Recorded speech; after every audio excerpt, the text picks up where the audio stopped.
بسم اللہ الرحمن الرحیم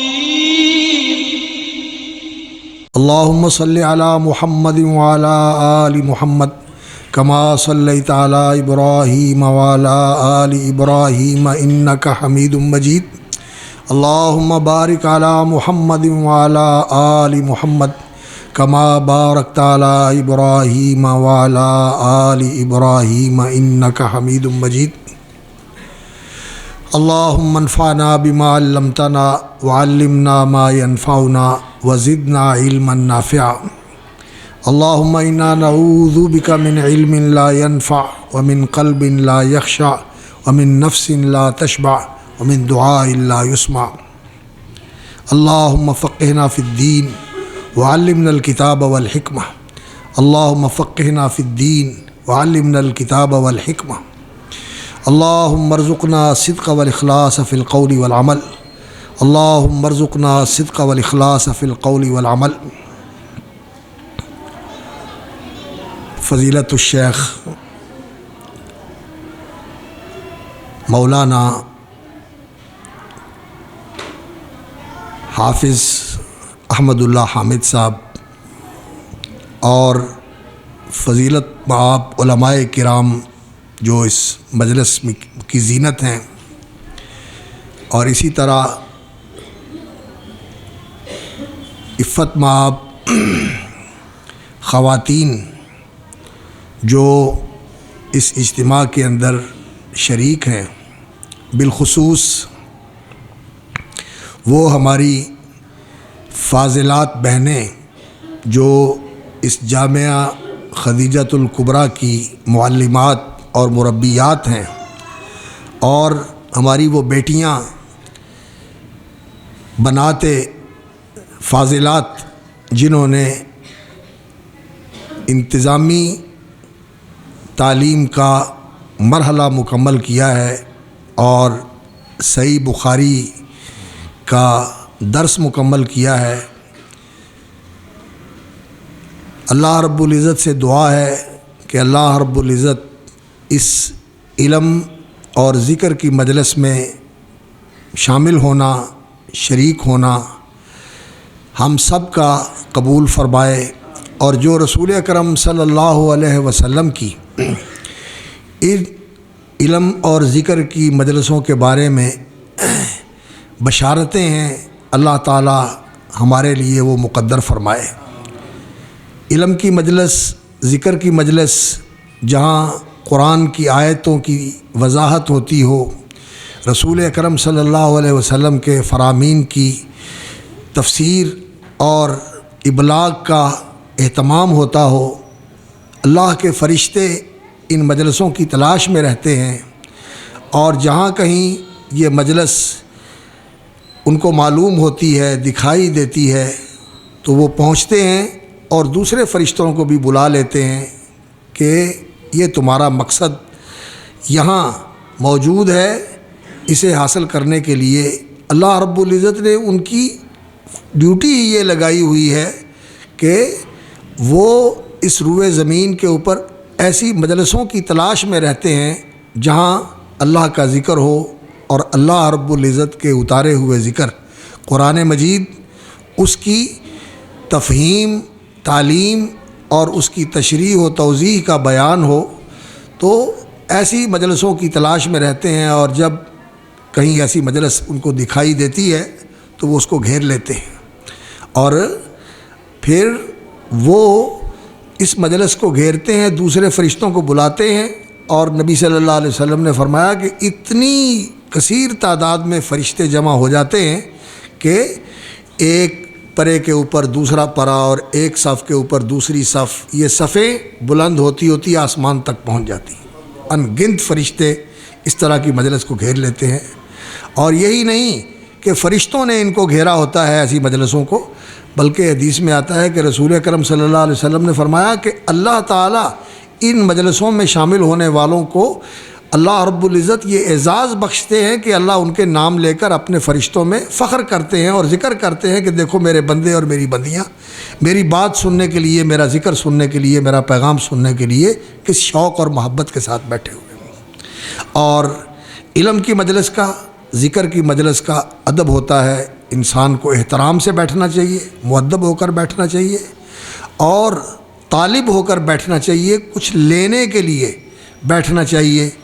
ایسا نہیں ہونا چاہیے کہ صرف انسان اپنے وجود کے ساتھ ہو اور اپنے دل و دماغ کے ساتھ غائب ہو، نہیں، وجود کے ساتھ بھی اس میں شامل ہو اور دل و دماغ کے ساتھ بھی پوری طرح متوجہ ہو۔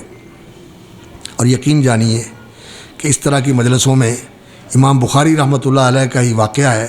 ان کے شاگرد محمد بن یوسف ابن مطر الفربری رحمۃ اللہ علیہ، جو ان کی اس کتاب کے راوی ہیں اور ہماری جو سندیں ہیں انہی کے وساطت سے امام بخاری رحمۃ اللہ علیہ پہنچتی ہیں، وہ لکھتے ہیں کہ ایک دن امام بخاری رحمۃ اللہ علیہ نے احادیث لکھوائیں، املا کروایا اور دیر تک طبیعت کے اندر آمد تھی، نشاط تھی، حدیثیں لکھواتے رہے، تو انہوں نے محسوس کیا کہ میں شاید تھک گیا ہوں، یا انہوں نے سمجھا کہ میں اکتا گیا ہوں گا، تو انہوں نے میری ہمت بڑھانے کے لیے اور میرا شوق مزید اس کے اندر اضافہ کرنے کے لیے مجھ سے کہا کہ محمد ابن یوسف، اللہ اکبر، تم کتنے خوش نصیب ہو۔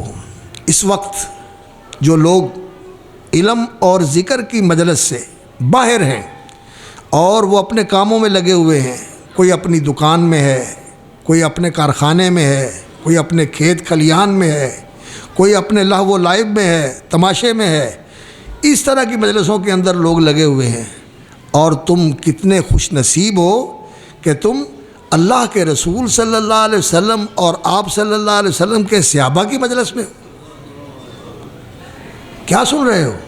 اللہ کے رسول کے فرامین سن رہے ہو، اور یہ اللہ کے رسول صلی اللہ علیہ وسلم کے فرامین ہمیں صحابہ کے ذریعے سے پہنچے ہیں اور ان کے شاگردوں تابعین کے ذریعے سے پہنچے ہیں۔ تو حقیقت یہ ہے، اسی طرح امام عبداللہ بن مبارک رحمۃ اللہ علیہ کے بارے میں بھی ان کی سوانے کے اندر ذکر کیا ہوا ہے، اور بھی کئی محدثین کے بارے میں یہ ذکر ہے کہ ایک دفعہ کسی نے ان کے سامنے ذکر کیا کہ آپ لوگ ہمیں ٹائم نہیں دیتے، آپ علماء کی مجلس میں ہوتے ہیں یا جہاد کے لیے نکل جاتے ہیں یا حج عمرے کے لیے چلے جاتے ہیں، ہمیں ٹائم نہیں دیتے۔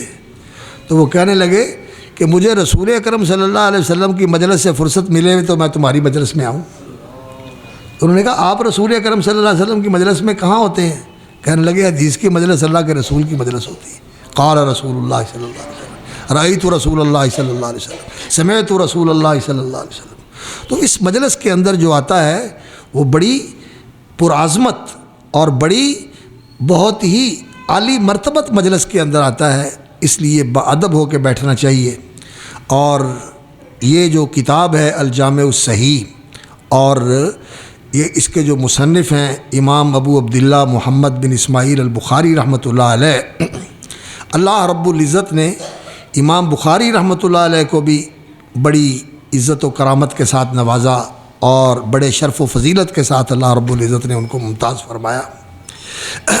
ان کی سوانح اور ان کی زندگی تو ماشاءاللہ اہل علم کے لیے بڑی ہی روشن مثال ہے کہ علم کی تحصیل کے لیے اور علم کے راستے میں مجاہدے کے لیے اور اس سلسلے میں قربانی کے لیے انسان کو کتنی محنت کے ساتھ اور کتنی لگن کے ساتھ اپنے آپ کو لگا دینا چاہیے، اور اپنا سب کچھ انسان کو اس علم کے حصول کے لیے اور پھر اس پر عمل کرنے کے لیے تج دینا چاہیے۔ یہ بڑی روشن مثالیں ہیں۔ اللہ اکبر۔ بس میں ایک بات کی طرف توجہ دلانا چاہتا ہوں سامعین حضرات کو اور محترم سامعات خواتین کو بھی۔ امام بخاری رحمۃ اللہ علیہ فرماتے ہیں کہ جس دن سے یہ بات میرے علم میں آئی ہے کہ غیبت کرنا حرام ہے، غیبت کرنا حرام ہے، وہ دن اور آج تک میں نے اس کے بعد کبھی اپنی زندگی کے اندر کسی مسلمان مرد اور عورت کی غیبت نہیں کی۔ یہ ہے عمل اور علم۔ اللہ اکبر۔ چھوٹی عمر میں اس وقت یہ دور تھا کہ دین کا علم جو کہ اصل علم ہے، اصل علم دین کا علم ہے، جس کو اللہ رب العزت نے العلم قرار دیا ہے۔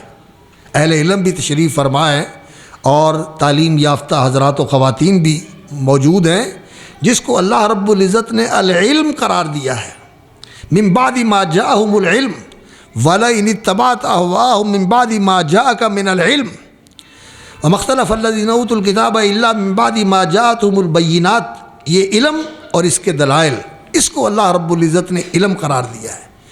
اور جو اس علم کے حامل اور اس علم کے وارث ہیں، جن کو اللہ رب العزت نے اس علم کے ساتھ نوازا ہے، ان کو اللہ رب العزت کے رسول محمد الرسول اللہ صلی اللہ علیہ وسلم نے نبیوں کے وارث قرار دیا ہے۔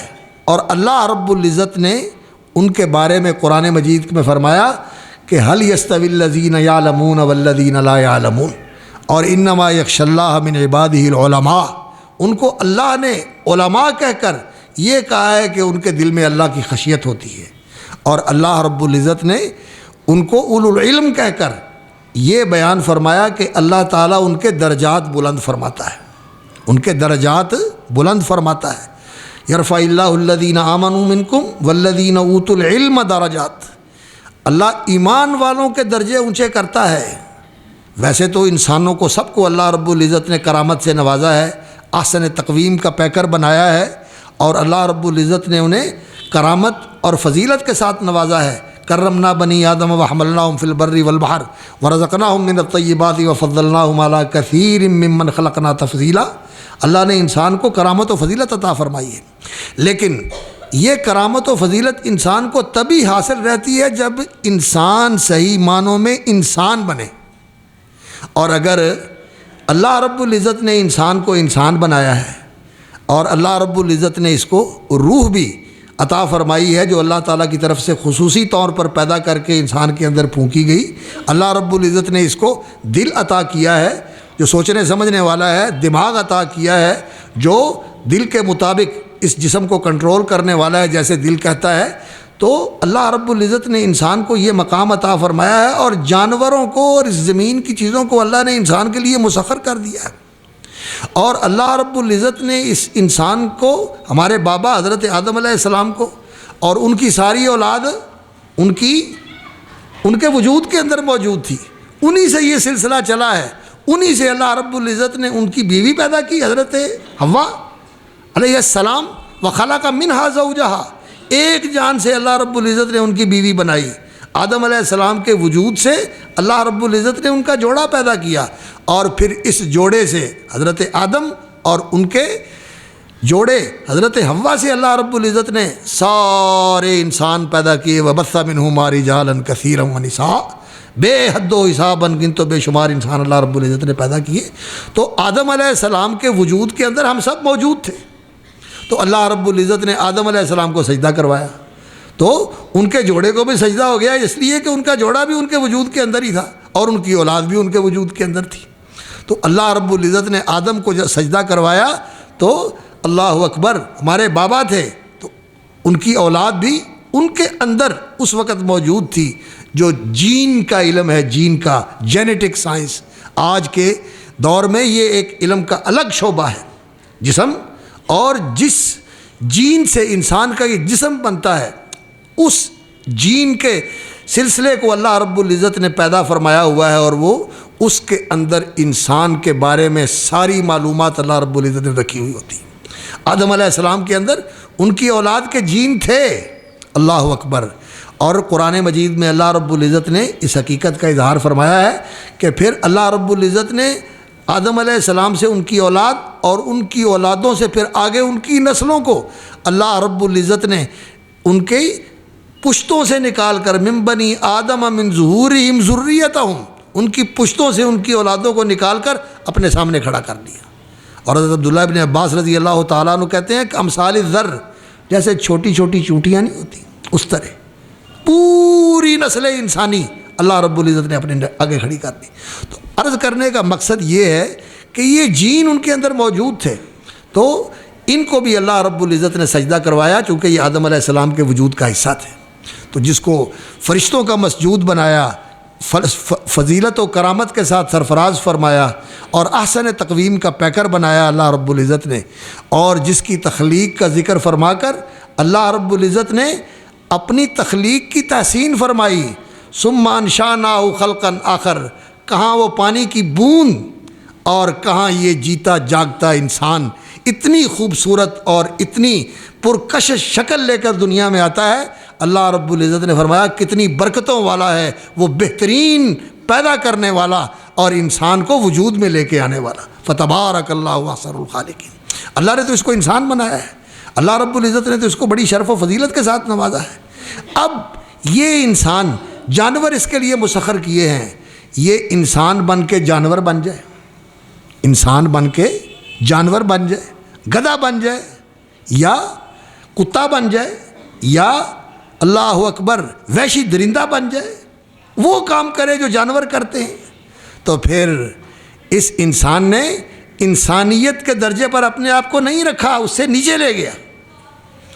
اللہ رب العزت نے فرمایا لقد خلقنا الانسان فی احسن تقویم، ہم نے انسان کو احسن تقویم میں پیدا کیا ہے، اور پھر یہ احسن تقویم کے اندر رہے، اور اس احسن تقویم کے اندر رہ کر یہ اوپر جائے نیچے نہ جائے، اس کے لیے اللہ رب العزت نے یہ علم اتارا ہے، وحی کا علم، وحی کا علم اتارا ہے۔ سورۃ التین کے بعد سورہ اقرا بسم ربک الذی خلق، اس احسن تقویم پر برقرار ہی نہیں رہنا بلکہ اوپر جانا، یہ اس علم کے ساتھ ہوتا ہے جس کا آغاز اللہ رب العزت نے نبی صلی اللہ علیہ وسلم پر پہلی وحی کی صورت میں کیا۔ اقرا بسم ربک الذی خلق، خلق الانسان من علق، اقرا وربک الاکرم الذی علم بالقلم، علم الانسان ما لم یعلم۔ یہ جو اللہ کا سکھایا ہوا علم ہے، اس علم کے ذریعے انسان اوپر جاتا ہے۔ یرفع اللہ الذین آمنوا منکم والذین اوتوا العلم درجات، نرفع درجات من نشاء۔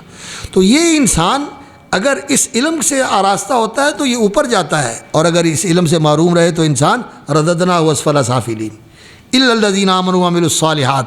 ہاں، جو ایمان اور عمل صالح کے ساتھ اپنے آپ کو آراستہ کرتے ہیں وہ نیچے نہیں جاتے، وہ اوپر جاتے ہیں، وہ اوپر جاتے ہیں۔ تو خیر، یہ جو علم ہے دین کا علم، یہ انسان کو بلندی کی طرف لے کے جانے والا ہے، اور یہ انسان جس کو اللہ رب العزت نے اتنی عزتوں اور کرامتوں سے نوازا ہے، یہ اللہ رب العزت کا بندہ بن کے رہے، اس کا فرما بردار غلام بن کے رہے، اس کا شکر گزار اور وفادار فرما بردار غلام بن کے زندگی گزارے، تو اللہ رب العزت اس کو ساتھ پیار بھی کرتے ہیں، اور اللہ تعالیٰ اس کو دنیا اور آخرت میں نعمتوں سے بھی نوازتے ہیں۔ الذین احسنوا فی ہذہ الدنیا حسنہ، اللہ اس دنیا میں بھی اچھائی دیتے ہیں، ولدار الآخرۃ خیر، اور آخرت کے اندر جو خیر، جو برکت، جو بھلائی، جو عزت، جو راحت، جو سکون، جو لذت، جو فرحت اللہ رب العزت نے رکھی ہوئی ہے، یہاں نہ الفاظ ہیں اور نہ انسان کے پاس وہ عقل اور فہم ہے کہ انسان ان کا ادراک کر سکے۔ ما لا عین رأت ولا اذن سمعت ولا خطر علی قلب بشر، وہ اللہ رب العزت نے تیار کیا ہوا ہے اس انسان کے لیے۔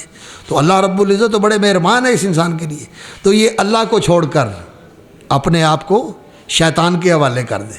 اللہ نے اسے انسان بنایا ہے اور یہ جانور بن جائے، اور اللہ رب العزت اسے اپنی طرف بلاتے ہیں، اور یہ اللہ رب العزت کو چھوڑ کر شیطان کے پیچھے لگ جائے، تو اللہ رب العزت نے فرمایا اللہ اکبر افتتخذونہ وذریتہ اولیاء من دونی وہم لکم عدو، انسانوں تمہیں کیا ہو گیا کہ شیطان اور اس کی اولاد کو جو تمہارے دشمن ہیں اس کو تم دوست بناتے ہو۔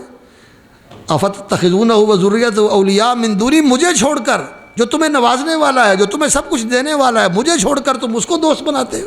بئس للظالمین بدلا، کہ تم نے کتنا غلط فیصلہ کیا کہ اللہ کو چھوڑ کر شیطان کے ساتھ ہی بن گئے۔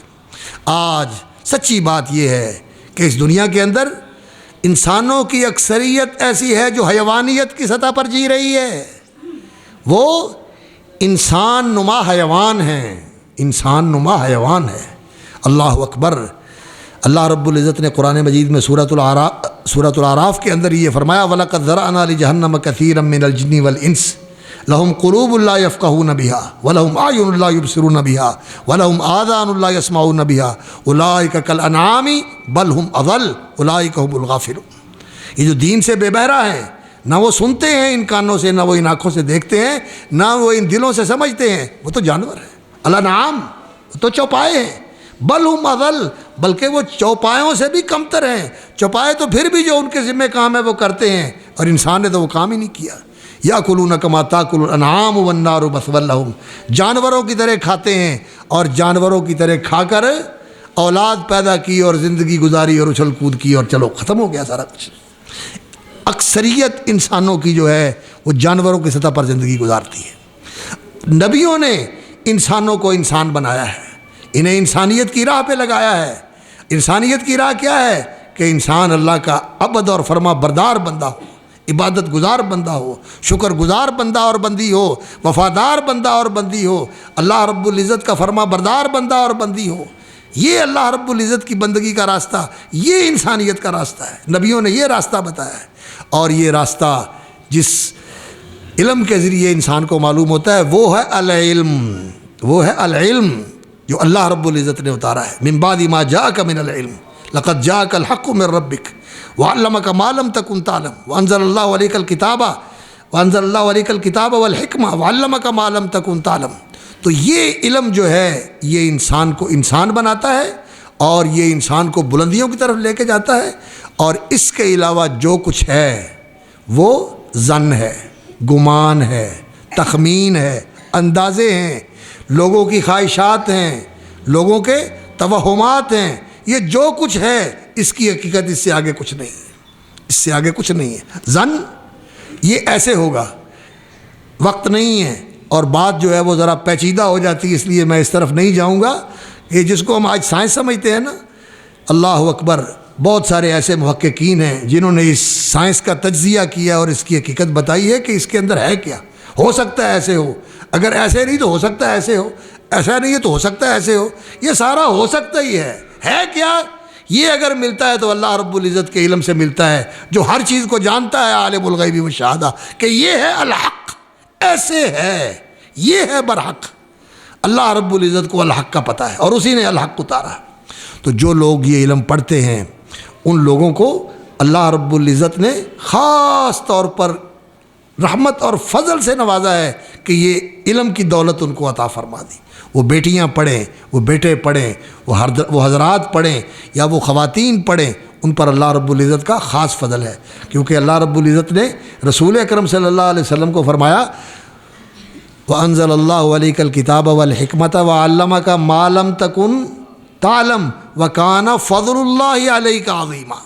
آپ پر اللہ کا بہت بڑا فضل ہے۔ تو دین کا علم یہ اللہ تعالیٰ کا بہت بڑا فضل ہے۔ تو میں مبارکباد دیتا ہوں ان بیٹیوں کو جنہوں نے یہ علم پڑھا ہے، اور ان کے والدین کو بھی کہ ان کے جگر کے ٹکڑوں نے اس جامعہ خدیجۃ الکبریٰ میں آ کر یہ علم حاصل کیا ہے اور تربیت حاصل کی ہے ہمارے حضرت حافظ صاحب کے زیر سایہ اور ان کی نگرانی میں اور ان کی توجیہات میں۔ تو یہ علم اور عمل کی دولت یہی سب سے بڑی دولت ہے کہ انسان کو دین کا علم مل جائے، اور اس علم کے مطابق اللہ عمل کی سعادت انسان کو نصیب کر دے۔ اور نبی صلی اللہ علیہ وسلم یہی مشن لے کے آئے تھے، دین کا علم اور اس کے مطابق عمل۔ هو الذی ارسل رسولہ بالہدی ودین الحق۔ تو امام بخاری رحمۃ اللہ علیہ نے اس علم کے لیے اپنی زندگی لگائی، اور اللہ اکبر، وہ کتنا سفر کیا انہوں نے۔ بخارے میں پیدا ہوئے، ازبکستان میں، اور پھر ایران، عراق، افریقہ، مصر، سوڈان اور شام، حجاز، یمن، یہ سارے علاقے اس دور میں انہوں نے ان کا سفر کر کے اساتذہ کے پاس جا کے پڑھا، اور 1080 اساتذہ کے پاس جا کے انہوں نے علم پڑھا، 1080 اساتذہ کے پاس جا کے۔ اور پھر آگے جنہوں نے ان سے علم حاصل کیا، ان کے شاگرد محمد ابن یوسف رحمۃ اللہ علیہ بتاتے ہیں کہ امام بخاری رحمۃ اللہ علیہ سے جن لوگوں نے صحیح بخاری کا درس لیا اور سماع کیا، ان کی تعداد 90,000 کے قریب ہے، 90,000 کے قریب ان کی تعداد ہے۔ اتنے لوگوں نے ان سے پھر یہ علم پڑھا۔ تو امام بخاری رحمۃ اللہ علیہ کے پیچھے اللہ اکبر، جو اللہ نے ان کو اس علم کے اندر یہ ترقی عطا فرمائی، اور اللہ رب العزت نے ان کو عمل کی توفیق عطا فرمائی۔ سچی بات ہے، نیک والدین، ان کی تربیت اور ان کی اللہ اکبر دینداری، تقوی شعاری، اس کا بڑا دخل ہے۔ بڑا دخل ہے اس کا۔ اس لیے ماں باپ کو صرف یہی نہیں ہے، اس کا اہتمام کرنا چاہیے کہ ہم نے بچوں کی ضروریات پوری کرنی، جائز ناجائز جس طرح ہو جا کے لا کے دے دیا اور بچوں کی ضرورت پوری کر دی۔ اور ماں بھی کہتی ہے کہ میں نے ان کو کھلانا ہے، اور باپ بھی کہتا ہے کہ میں نے کما کے ان کو لا کے دینا ہے، باقی ان کی تربیت اور کیا کھلا رہے ہیں اور کیا لا کے دے رہے ہیں اور یہ کیا بن رہے ہیں اس کی پرواہ نہیں کرتے۔ نہیں، ماں باپ کی بڑی ذمہ داری بنتی ہے کہ اولاد کی تربیت کے حوالے سے بھی سوچیں۔ امام بخاری رحمۃ اللہ علیہ کے والد، امام بخاری کا نام تھا محمد، اور ان کے والد کا نام تھا اسماعیل، اور دادا کا نام تھا ابراہیم۔ اللہ اکبر! یہ بھی خاص اللہ رب العزت کی رحمت ہے کہ ابراہیم دادا کا نام ہے، اسماعیل باپ کا نام ہے، اور امام بخاری رحمۃ اللہ کا نام محمد ہے۔ تو اللہ رب العزت نے ان کے والد اسماعیل کو یہ سعادت نصیب فرمائی کہ وہ بھی دین کے عالم تھے، حدیث کے عالم تھے۔ امام عبداللہ بن مبارک سے انہوں نے مصافحہ کیا، حماد بن زید سے علم پڑھا، امام مالک رحمۃ اللہ علیہ کی مجلس میں شریک ہوئے، اور ساتھ کو کاروبار بھی کرتے تھے۔ اور جب زندگی کا آخری وقت آیا تو انہوں نے اپنے شاگرد ابو احمد ابن حفص کو یہ کہا، اللہ اکبر، کہ میں جو اپنا ترکہ اور اثاثہ چھوڑ کے جا رہا ہوں، جو میری زندگی کمائی 4000 درہم ہے، اور ان کے اندر ایک درہم بھی ایسا نہیں ہے جو شک و شبے والا ہو، حرام تو گزارا، حلال کمایا، حلال کھلایا۔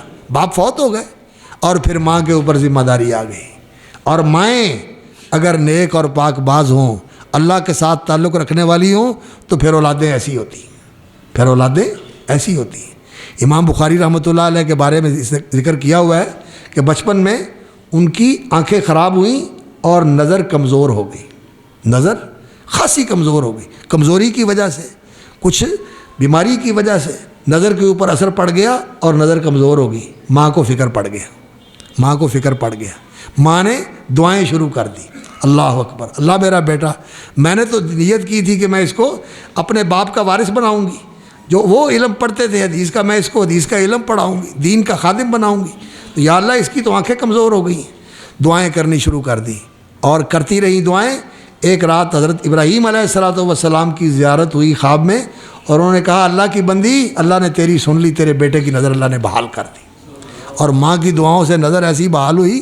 امام بخاری رحمۃ اللہ علیہ فرماتے ہیں کہ مدینہ منورہ میں چاند کی چاندنی میں رات کو بیٹھ کر میں نے تاریخ الکبیر لکھی ہے، چاند کی چاندنی میں کتاب لکھی ہے، اللہ اکبر۔ اور حافظہ بھی اللہ رب العزت نے ایسا بنا دیا کہ مجھے لکھنے کی ضرورت نہیں ہوتی تھی، استاد کے پاس جاتے تھے، استاد حدیث سناتا اور امام بخاری رحمۃ اللہ علیہ سن کے آ جاتے۔ اور ایک دفعہ کسی جگہ کے اوپر شاید بصرے میں ان کے ساتھیوں نے کہا، اللہ کے بندے، تم وقت ضائع کر رہے ہو، روز آتے ہو سننے کے لیے اور سن کے چلے جاتے ہو، کوئی لکھتے نہیں ہو تو ایسے کیوں وقت ضائع کرتے ہو؟ کہنے لگے مجھے لکھنے کی ضرورت نہیں ہے۔ کہتے یہ کیسے؟ کہنے لگے لاؤ اپنی کتابیں پیش کرو، جو تم نے لکھا ہے استادوں سے وہ لاؤ پیش کرو۔ اور انہوں نے سنانا شروع کیا، کہنے لگے تم سے یہ لفظ رہ گیا ہے، تو نے یہ غلط لکھ لیا، استاد نے ایسے لکھوایا تھا، اس نے ایسے لکھوایا تھا۔ کہنے لگے ہیں اس کو سارا یاد ہے، سن کے یاد ہے۔ یہ رزق حلال اور ماں باپ کی نیکی اور تقوی شعاری، اس کے اولاد کے اوپر بڑے اثرات ہوتے ہیں۔ آج اگر ہماری اولادیں، اللہ تعالیٰ ہدایت دے اور سب کی اولادوں کو اللہ نیک اور فرما بردار، صالح اور سعادت مند بنائے، ہماری دعا ہے۔ لیکن یقین جانیے کمائی کا اور تربیت کا بڑا اثر ہوتا ہے، اولاد کے اوپر بڑا اثر ہوتا ہے، اس کے اوپر توجہ دینی چاہیے۔ اور یہ جو ہمارے دینی تعلیم کے مدرسے ہیں، دینی تعلیم اور تربیت کے مدرسے ہیں، ان کا اصل مقصد یہی ہے کہ خواتین کے اندر دینداری پیدا کی جائے، خواتین کے اندر دینداری آ جائے اور یہ صحیح معنوں میں دیندار بن جائیں، تو مردوں کے لیے دین پر چلنا آسان ہو جاتا ہے۔ مردوں کے لیے دین پر چلنا آسان ہو جاتا ہے جب ان کو دینی تعاون گھر سے ملے، دینی تعاون گھر سے ملے تو مردوں کے لیے دین پر چلنا آسان ہو جاتا ہے۔ اور جب گھر سے تعاون نہ ملے دین کے معاملے میں، بلکہ ہر معاملے میں پھڈا ڈالا جائے، رکاوٹ کھڑی کی جائے اور تانے دیے جائیں اور مطالبے رکھے جائیں اور ہر وقت اللہ اکبر ماتم کیا جائے کہ یہ نہیں ہے، وہ نہیں ہے، ایسے کیوں ہے، یہ کیوں نہیں، وہ کرنا تھا، یہ کرنا تھا، تو انسان کمزور ہے، انسان دب جاتا ہے اور پھر وہ ان راہوں پہ پڑ جاتا ہے، یار لا کے ان کے مطالبے تو پورے کریں۔ لیکن اگر خاتون اچھی ہو، اللہ اکبر، خاتون اچھی ہو تو اللہ رب العزت کیا کرتا ہے، حافظ صاحب تو جانتے ہیں، شاید دیکھا بھی ہو، ہم نے تو نہیں دیکھا، حضرت مولانا نور محمد صاحب گرجاکی رحمۃ اللہ علیہ، مولانا خالد گرجاکی کے والد تھے، مولانا اسماعیل سلفی رحمۃ اللہ علیہ کے، اور ان علماء کے ساتھیوں میں سے تھے، بزرگوں میں سے، مناظر بھی تھے، شاعر بھی تھے، مبلغ بھی تھے۔ ان کی شادی ہو گئی، اور شادی کے موقع پر جو خاتون بیوی بن کے آئی، بہو بن کے آئی اس گھر کی، مغل برادری سے ان کا تعلق تھا، تو وہ آئی اور آ کے کہنے لگی نور محمد یہ گھر کی ذمہ داری جو کچھ بھی ہے پورے گھر کا میں بوجھ اٹھاؤں گی، پورے گھر کا بوجھ میں اٹھاؤں گی، سارے کام میں کروں گی، تیج سے میرا یہ مطالبہ ہے کہ تو جا حافظ عبد المنان وزیر آبادی رحمۃ اللہ علیہ کے مدرسے میں داخل ہو جا اور دین کا علم پڑھ لے، اور اگر مجھے چکی پیسنی پڑی، لوگوں کے گھروں میں جا کے برتن مانجنے پڑے، بوکر باری کرنی پڑی، تو میں وہ بھی کروں گا، تیری ماں کو میں پریشان نہیں ہونے دوں گی، تو جا کے دین کا علم پڑھ۔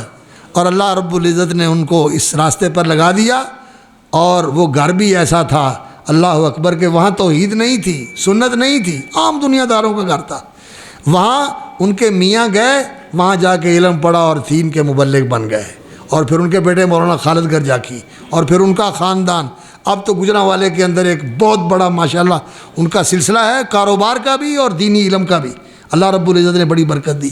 تو نیک خاتون گھر میں آ جائے، گھر کی دنیا بدل جاتی۔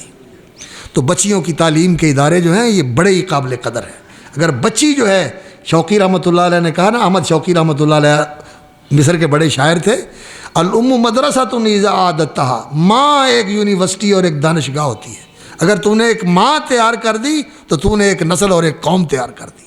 عادت شعبا طیب الآراق، تو امام بخاری رحمۃ اللہ علیہ کے والدین کا بڑا عمل دخل تھا۔ اور پھر صرف ماں باپ کی دعاؤں اور ماں باپ کی تمناؤں سے کام نہیں ہوتا، انسان کو بھی محنت کرنی پڑتی۔ امام بخاری رحمۃ اللہ علیہ بھی محنت کی، بڑی محنت کی اس علم کے لیے، بڑی محنت کی، دعائیں بھی کی اور محنت بھی کی، عمل بھی کیا، اور علم اور عمل دونوں سے ہی صحیح جو ہے وہ انسان کو پختگی آتی ہے کہ انسان جو پڑھتا ہے اس کے اوپر عمل کرے۔ محدثین کا یہی طریقہ ہوتا تھا۔ آج ہمارا یہ کمزوری ہے، لوگ کہتے ہیں اب تو علم سیکھ رہے ہیں پھر بڑے ہو کے عمل کر لیں گے، نہیں، صحابہ کا بھی یہ طریقہ تھا، وہ کہتے ہیں کہ تعلمنا العلم والعمل معا، ہم نے علم اور عمل دونوں ایک ساتھ سیکھے۔ تو مدارس کے اندر الحمدللہ تربیت کی جاتی ہے، لیکن ماحول کا اثر ہے۔ اب اس ماحول کے اثر نے ہر جگہ کو، جس طرح آلودگی نے اس فضا کو مسموم کر دیا ہے، اس طرح یہ جو لغویات اور فضولیات بلکہ فواحش اور منکرات ہیں، ان کی آلودگی نے بھی سارے ماحول کو مقدر اور ملوث کر دیا ہے۔ اللہ تعالیٰ ان اداروں کی حفاظت فرمائے جہاں اس ماحول کو پاکیزہ بنانے کی کوشش کی جاتی ہے، اللہ تعالیٰ برکت فرمائے۔ تو امام بخاری رحمۃ اللہ علیہ بہت بڑے محدث تھے، ان کو اللہ رب العزت نے یہ مقام عطا کہ ان کے زمانے کے لوگوں نے ان کو امیر المومنین فی الحدیث کا لقب دیا، سلطان المحدثین کا لقب دیا، اور ان کے اساتذہ نے ان کے بارے میں کہا سید الفقہاء، محمد بن بشار المعروف بندار ان کے بارے میں کہتے ہیں کہ سید الفقہاء، اپنے زمانے کے تمام فقہاء کے سرتاج ہیں امام بخاری، اور افقہ خلق اللہ فی زماننا۔ ان کے ایک دوسرے استاد ابو اسحاق وہ کہتے ہیں کہ یہ پورے جتنے اہل علم ہیں ان سب میں زیادہ دین کی فقہ اور دین کی سمجھ رکھنے والے، یہ مقام اللہ رب العزت نے ان کو دیا۔ تو بہت عالی مرتبہ اللہ نے عطا فرمایا، اور ان سے اللہ تعالیٰ نے یہ کتاب لکھوائی، اور ان کا جو ذخیرہ تھا، علمی ذخیرہ، کہتے ہیں 1,00,000 حدیث مجھے صحیح یاد ہے، 1,00,000، 100 نہیں، 1000 نہیں، 1,00,000 حدیث مجھے یاد ہے صحیح، اور 2,00,000 غیر صحیح یاد ہیں، 2,00,000 غیر صحیح یاد ہیں۔ اور جو انہوں نے روایات جمع کی ہیں، مرفوع روایات کے ساتھ موقوف روایات اور صحابہ کے اقوال فتاوی، تابعین کے اقوال فتاوی، محدثین کے اور فقہاء کے اقوال و فتاوی، یہ جو روایات ہیں یہ 6,00,000 کی تعداد میں ان کے پاس تھی، اور اس 6,00,000 کے ذخیرے میں سے انہوں نے یہ کتاب لکھی 16 سال لگا کر۔ اور جس طرح عزیز مکرم بتا رہے تھے کہ اس کے لیے اہتمام کیا، اللہ اکبر، باوضو ہو کر لکھتے تھے، یہ اللہ کے رسول کی حدیث ہے، نماز پڑھ کے لکھتے تھے، دعا کر کے لکھتے تھے کہ یا اللہ میرا سینہ کھول دے اور میری رہنمائی فرما کہ میرے قلم سے وہی نکلے اور میں اسی کا انتخاب کروں جو تیرے پیغمبر کا فرمان ہے، جو صحیح طور پر ان سے ثابت ہے۔ اور پھر جب انسان کی نیت خالص ہو اور اس کا عزم راسخ ہو اور اس کی محنت وہ محنت ہو جو مطلوب ہے کسی کام کے لیے، پھر وہ محنت کرے، وسعی لہا سعیہا، آخرت کے لیے محنت کرتا ہے تو وہ محنت کرے جو آخرت کے لیے کرنی چاہیے۔ جس نے اونچا مقام لینا ہوتا ہے تو پھر اونچے مقام کے لیے محنت بھی تو کرنی پڑتی ہے، تو محنت کرے آدمی تو اللہ تعالیٰ پھر اس کو کامیاب کر دیتے ہیں۔ تو امام بخاری رحمۃ اللہ علیہ نے یہ لکھی، اور امت کے محدثین نے، نقاد تاریخ محدثین نے، جن کو اللہ نے جرح تعدیل کا بڑا ملکہ عطا فرمایا تھا، انہوں نے چھانا، انہوں نے پھٹکا، انہوں نے دیکھا، انہوں نے جانچا، انہوں نے تولا، انہوں نے پوری طرح اس کی تحقیق کر کے پھر یہ فیصلہ کیا کہ یہ کتاب قرآن مجید کے بعد حدیث کی کتابوں میں سب سے صحیح ترین کتاب ہے، اصح الکتب بعد کتاب اللہ، یہ درجہ اللہ تعالیٰ نے اس کو عطا فرمایا۔ اور امام بخاری رحمۃ اللہ علیہ نے کہتے ہیں کہ جو اس کے ابواب ہیں، جو اس کے اوپر حدیثوں کا جمع کیا اور پھر ان کے اوپر عناوین اور ابواب قائم کیے، کتابیں جس کے اندر ایک موضوع کے متعلق ابواب اور ان کے اندر احادیث جمع کی ہیں، یہ کتابیں جو عام نسخہ ہے اس کے اندر 97 تعداد ہے ان کی، بدء الوحی، ایمان، العلم، الوضوء، الغسل، التیمم، یہ اس طرح کتابوں کی تعداد 97 ہے۔ اور ایک نسخہ شام کے ایک بڑے مشہور عالم ہیں، انہوں نے ایک نسخہ شائع کیا بڑا خوبصورت، ادیب ان کا نام ہے، تو اس کے اندر انہوں نے ان کی تعداد 100 لکھی ہے، 100 کتابیں، 97 ہوں یا 100 ہوں، بہرحال اتنی کتابیں ہیں۔ اور ان کتابوں کے اندر جو ابواب ہیں ان کی تعداد جو ہے 3889 ہے، 3889 ابواب ہیں، اور 7000 سے زیادہ تکرار کے ساتھ اس کے اندر احادیث ہیں، اور اگر تکرار کو حذف کر دیا جائے تو تقریباً 2500 کے قریب احادیث اس کے اندر بنتی ہیں جو امام بخاری رحمۃ اللہ علیہ نے اس کتاب کے اندر ذکر کی ہیں۔ لیکن یہ علم کا سمندر ہے، علم کا سمندر ہے۔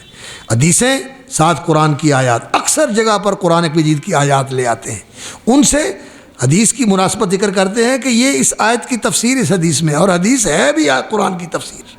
اللہ رب العزت نے فرمایا وَأَنزَلْنَا إِلَيْكَ الذِّكْرَ لِتُبَيِّنَ لِلنَّاسِ مَا نُزِّلَ إِلَيْهِمْ، ہم نے یہ ذکر آپ پر اتارا ہے۔ ذکر کیا ہے؟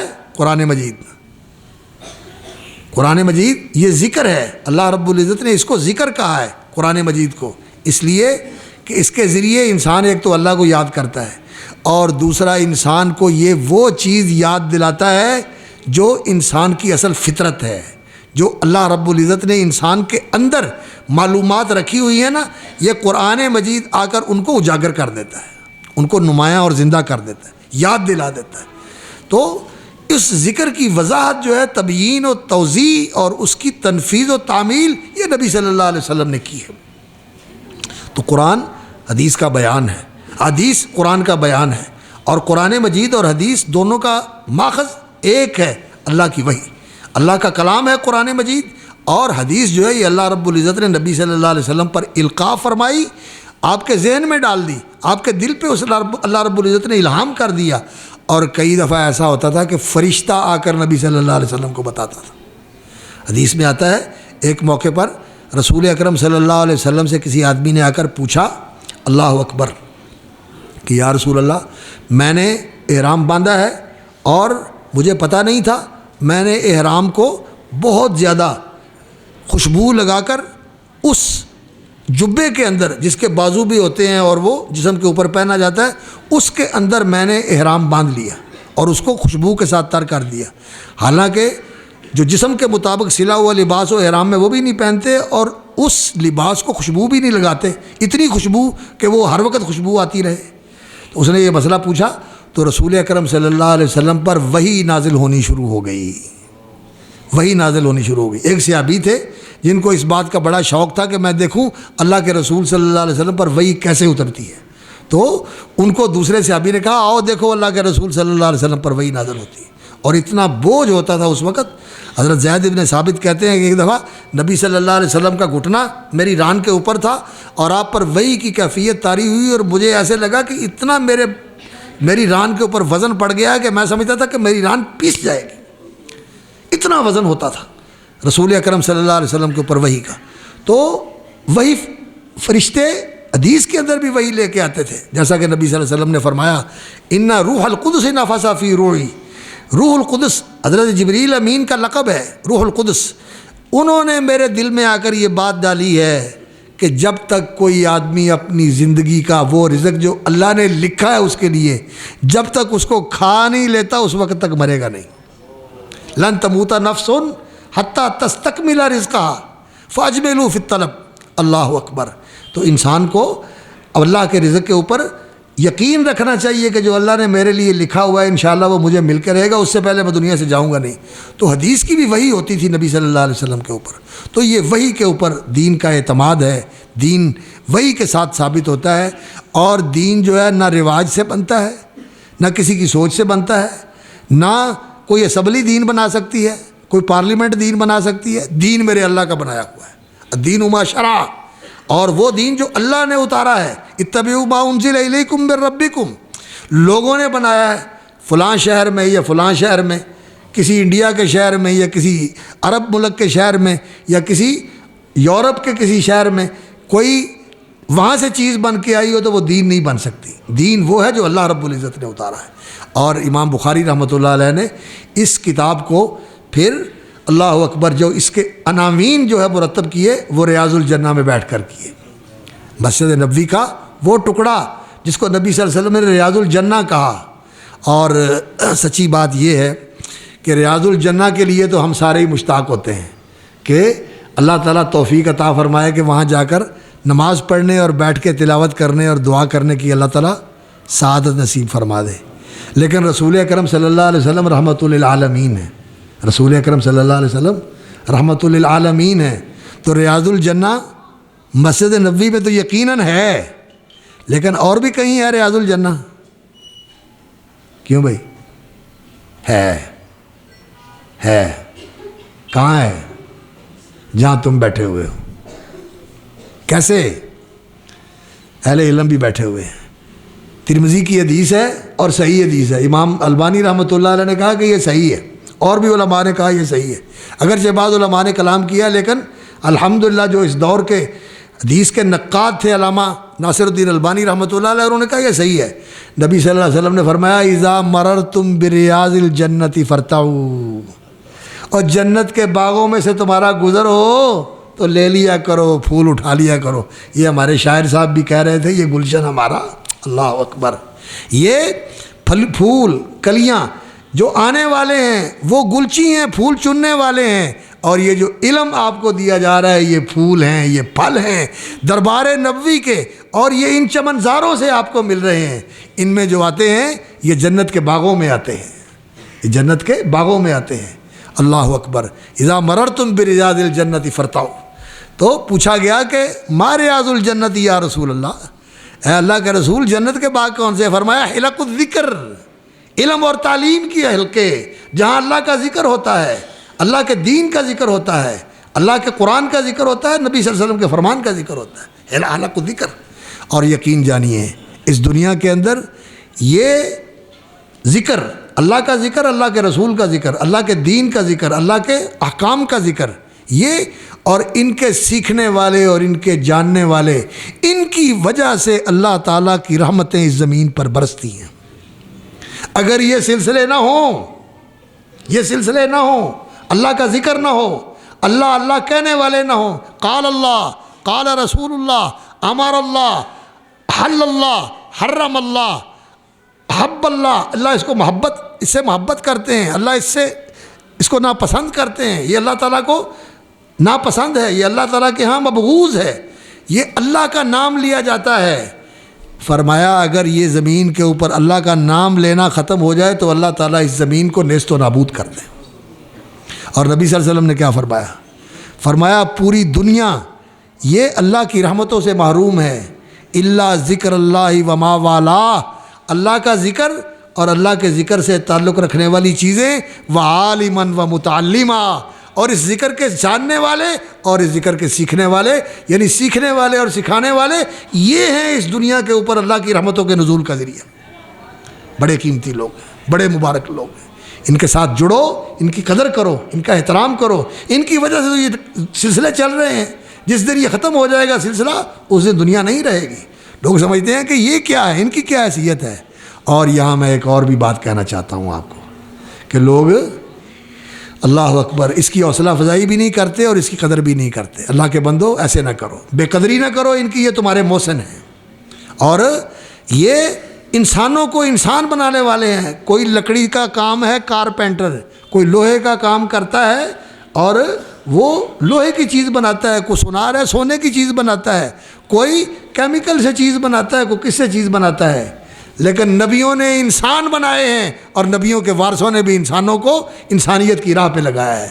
یہ انسان بنانے والے لوگ ہیں، ان کا کام سب سے اونچا کام ہے. امام بخاری رحمۃ اللہ علیہ اسی گروہ کے ائمہ کبار میں سے ہیں، بلکہ اللہ اکبر سلطان المحدثین ہیں.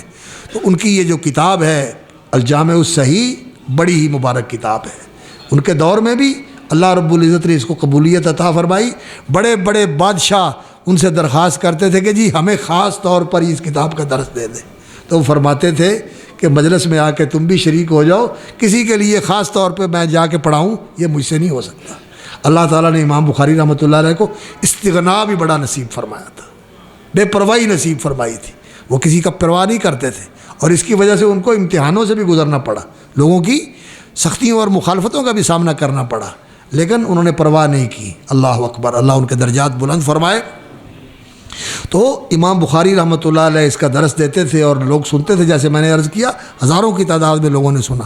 اور اس کی جو معلمات اور اس کی آگے تبلیغ کرنے والی ہیں ان کے اندر خواتین کا بھی نام آتا ہے. کریمہ یہ ایک محدثہ ہیں جن کی سند کے ساتھ بخاری آگے پہنچی ہے، ان کا نسخہ بھی ہے اور ان کی سند کے ساتھ یہ بخاری آگے پہنچی ہے. تو محدثات نے بھی بخاری پڑھی اور پڑھائی ہے، تو ہماری بیٹیوں نے بھی پڑھی ہے. اللہ رب العزت انہیں بھی اس راستے میں قبول فرمائے اور انہیں اللہ رب العزت یہ عظمت اور برکت نصیب فرمائے. بات لمبی ہو رہی ہے، میں انشاءاللہ العزیز بس اختتام کی طرف آتا ہوں. تو امام بخاری رحمۃ اللہ علیہ نے جو اس کتاب کا آغاز کیا ہے وہ وحی سے کیا ہے، اس لیے کہ دین کی بنیاد وحی کے اوپر ہے. دین وحی کے اوپر قائم ہے، دین وحی سے ثابت ہوتا ہے. اور وحی کا معنی ہوتا ہے اللہ کا خفیہ طریقے سے بات اپنے بندے تک پہنچا دینا، یا براہ راست اللہ کی طرف سے آ جائے، یا اللہ تعالیٰ فرشتے کے ذریعے پہنچا دے، یا اللہ رب العزت براہ راست کلام کے ذریعے بتا دے. اللہ رب العزت کلام کے ذریعے بتا دے یا دل میں القاء کر دے اللہ رب العزت، یہ وحی ہوتی ہے. اور امام بخاری رحمۃ اللہ علیہ نے اس کے شروع میں جو حدیث ذکر کی ہے وہ نیت کی حدیث ہے، یہ بتانے کے لیے کہ اس علم کے اصول کے لیے انسان کو سب سے پہلے اپنی نیت درست کرنی چاہیے. یہ علم وہ ہے جو اللہ کی رضا کے لیے پڑھا جاتا ہے، اللہ کی رضا حاصل کرنے کے لیے پڑھا جاتا ہے. اور اللہ کی رضا کے علاوہ کسی اور مقصد کے لیے انسان یہ علم پڑھے تو پھر یہ علم جو ہے اس کے لیے وبال بن جاتا ہے. اس لیے پہلے نیت کا اخلاص ہونا چاہیے اور پھر اس کے بعد کتاب الایمان ذکر کی ہے کہ اس وحی کے اوپر انسان کا یقین اور اذعان ہونا چاہیے. ایقان اور اذعان، ایقان کا معنی ہوتا ہے کہ انسان اس کے اوپر پوری طرح یقین رکھے، وثوق رکھے کہ یہ بالکل ایسے ہی ہے. اور اذعان کا معنی یہ ہوتا ہے کہ پھر انسان اس کے مطابق عمل کرے. تو ایمان اور اس کے بعد پھر علم. پھر یہ جو علم ہے اس کو سیکھنا ضروری ہے، جاننا ضروری ہے. اور پھر عمل کا بیان فرمایا امام بخاری رحمۃ اللہ علیہ نے. جیسے میں نے عرض کیا کتاب الوضو ہے، کتاب الغسل ہے، کتاب التیمم ہے، کتاب الحیض ہے، یہ ابواب ذکر کیے، نماز کے ابواب ذکر کیے، کتاب الاذان، مواقیت کا باب، اسی طرح پھر فرائض کا، اسی طرح پھر نوافل کا، قیام رمضان کا، بڑی تفصیل ہے سارے ابواب کی. امام بخاری رحمۃ اللہ علیہ نے 3889 کے قریب ابواب جو ہیں وہ ذکر کیے ہیں 97 کتابوں کے اندر. اور آخر میں جا کر پھر کتاب الاعتصام بالکتاب والسنہ. میں اختصار سے کام لے رہا ہوں. اعتصام بالکتاب والسنہ اس کا مطلب ہے کہ کتاب و سنت، قرآن اور حدیث، کتاب اور حکمت، ان کو مضبوطی کے ساتھ تھام لو. نبی صلی اللہ علیہ وسلم کی حجۃ الوداع کی جو حدیثیں ہیں جن میں آپ صلی اللہ علیہ وسلم نے امت کو وہ باتیں بتائیں جو وصیت کی باتیں تھیں. آپ نے فرمایا تھا نا مجھ سے حج کے طریقے سیکھ لو، ہو سکتا ہے کہ بعد تمہیں یہاں ملوں نہ، تم مجھے مل نہ سکو. اور پھر کچھ عرصے بعد اللہ کے رسول رفیق اعلیٰ کی طرف چلے گئے صلی اللہ علیہ وسلم. تو نبی صلی اللہ علیہ وسلم نے خطبات کے اندر بھی وہ باتیں کہیں جو بڑی اہمیت کی حامل تھیں اور امت کو وصیت فرمائی نبی صلی اللہ علیہ وسلم نے ان کی. اور اس میں نبی صلی اللہ علیہ وسلم مستدرک حاکم کی روایت ہے, موطا کے اندر تو یہ بات نہیں ہے لیکن مستدرک حاکم کے اندر ہے, اور وہ جو ابن ابی عاصم کی کتاب السنہ اس کے اندر بھی یہ ہے کہ نبی صلی اللہ علیہ وسلم نے حجۃ الوداع کے موقع پر یہ بات کہی, ترکت فیکم امرین, میں دو چیزیں تمہارے اندر چھوڑ کے جا رہا ہوں, کتاب اللہ و سنت رسولی, اللہ کی کتاب اور نبی صلی اللہ علیہ وسلم کی سنت. اللہ کی کتاب قرآن مجید اور اس کے مطابق نبی صلی اللہ علیہ وسلم کا عمل. اور نبی صلی اللہ علیہ وسلم کا عمل جو ہے یہ کیا تھا, یہ رسول اکرم صلی اللہ علیہ وسلم کا عمل وحی کے اوپر تھا. جو دین میں بات کرتے تھے وہ بھی وحی ہوتی تھی, وما ینطق عن الہویٰ ان ہوا الا وحی یوحیٰ, اور جو عمل کرتے تھے وہ بھی وحی کی روشنی میں کرتے تھے. ان اتبع الا ما یوحیٰ الیہ, میں صرف وحی کی پیروی کرتا ہوں. دین کے معاملے میں نبی صلی اللہ علیہ وسلم وحی کے علاوہ نہیں چلتے تھے. اور اگر کسی وقت کوئی ایسا کام نبی صلی اللہ علیہ وسلم نے اجتہاد کے ساتھ کر دیا, اجتہاد کی تو گنجائش تھی نا, اللہ کے رسول اہل علم بیٹھے ہوئے ہیں ماشاءاللہ, تو اجتہاد نبی صلی اللہ علیہ وسلم کرتے تھے, لیکن اس اجتہاد کے اندر اگر جو اعلیٰ اور اولا اور سب سے بہتر چیز تھی اس تک نہیں پہنچتے تھے. جائز ہوتا تھا لیکن وہ نہیں ہوتا تھا جو رسول اکرم صلی اللہ علیہ وسلم کے لیے اولا اور ان کے لیے انسب تھا, تو اللہ رب العزت کی طرف سے تنبیہ آ جاتی تھی, اللہ کی طرف سے تنبیہ آ جاتی تھی کہ آپ نے یہ کیوں کیا, ایسے نہیں کرنا چاہیے تھا. تو رسول اکرم صلی اللہ علیہ وسلم کا عمل جو ہے وہ وحی کی روشنی میں ہوتا تھا, یا تو اجتہاد ہوتا تھا اور اکثر نبی صلی اللہ علیہ وسلم کو بتا دیا جاتا تھا اللہ رب العزت کی طرف سے. نبی صلی اللہ علیہ وسلم کو نماز سکھائی گئی, جبریل امین نے آ کے نمازوں کے اوقات بتائے. اسی طرح نبی صلی اللہ علیہ وسلم کو جو اللہ رب العزت نے اتارا تو وہ آپ صلی اللہ علیہ وسلم کو اللہ رب العزت نے بتایا. وَأَنزَلَ اللَّهُ عَلَيْكَ الْكِتَابَ وَالْحِكْمَةَ, حکمت سے مراد حدیث ہے, امام شافعی رحمۃ اللہ علیہ نے کہا. اور حکمت کا اصل معنی اہل علم موجود ہے مجلس کے اندر, حکمت کا اصل معنی یہ ہوتا ہے کہ انسان کی سوچ, انسان کا قول, انسان کا عمل اس طرح ہو, دین, شریعت, عقل اور دنیا کے لحاظ سے جو بہترین راستہ ہے اس کے مطابق انسان سوچے, بولے اور عمل کرے, یہ حکمت ہے. اور یہ حکمت اللہ تعالیٰ نے رسول اکرم صلی اللہ علیہ وسلم کو سکھائی, بتائی, آپ پر نازل فرمائی, اور یہ نبی صلی اللہ علیہ وسلم نے صحابہ کو سکھائی. اور اپنے رسول اکرم صلی اللہ علیہ وسلم کی ازواج مطہرات, اللہ اکبر, جن میں سے پہلی سیدہ خدیجہ رضی اللہ تعالیٰ عنہ کے نام نامی کے اوپر اس جامعہ کی نسبت ہے, جامعہ خدیجۃ الکبریٰ. بڑی سعادت کی بات ہے اس ادارے کے اندر تعلیم حاصل کرنا. یہ حضرت خدیجہ رضی اللہ تعالیٰ عنہ کے نام سے منسوب ہے, اور حضرت خدیجہ وہ خاتون ہیں جن کے بارے میں نبی صلی اللہ علیہ وسلم نے فرمایا کہ مردوں میں تو بڑے کامل ہوئے ہیں لیکن عورتوں میں کامل ہونے والی عورتیں تھوڑی ہیں, جن میں آسیہ بنت مزاحم ہے اور مریم بنت عمران ہیں اور خدیجہ بنت خویلد ہیں. یہ کامل خاتون تھیں, یعنی ایک خاتون کی شخصیت کے اندر جو خوبیاں ہونی چاہیے وہ حضرت خدیجہ رضی اللہ تعالیٰ عنہ کی شخصیت میں بدرجہ اتم موجود تھی. اور بدرجہ اتم موجود تھیں تو تبھی تو یہ سعادت حاصل ہوئی کہ وہ کوئی کھانا تیار کر کے اللہ کے رسول صلی اللہ علیہ وسلم کی خدمت میں لے کے آ رہی ہیں. تو جبریل امین آئے اور آ کر نبی صلی اللہ علیہ وسلم کو سلام کیا اور پیغام پہنچایا, کہا کہ خدیجہ آ رہی ہیں آپ کے لیے کھانا لے کر, کوئی شیرینی یا کچھ طرح کی چیز بنائی ہوئی تھی. تو ان کو سلام کہنا اللہ رب العزت کا, اللہ نے ان کو سلام بھیجا ہے, اللہ اکبر. اور انہیں بشارت دینا کہ انہوں نے اپنا مال اور اللہ اکبر اپنا سٹیٹس, عرب کی متمول ترین خاتون تھیں, رسول اکرم صلی اللہ علیہ وسلم کے قدموں میں لا کے ڈال دیا, آپ کی ذات گرامی پر سب کچھ نشاور کر دیا رضی اللہ تعالیٰ عنہ.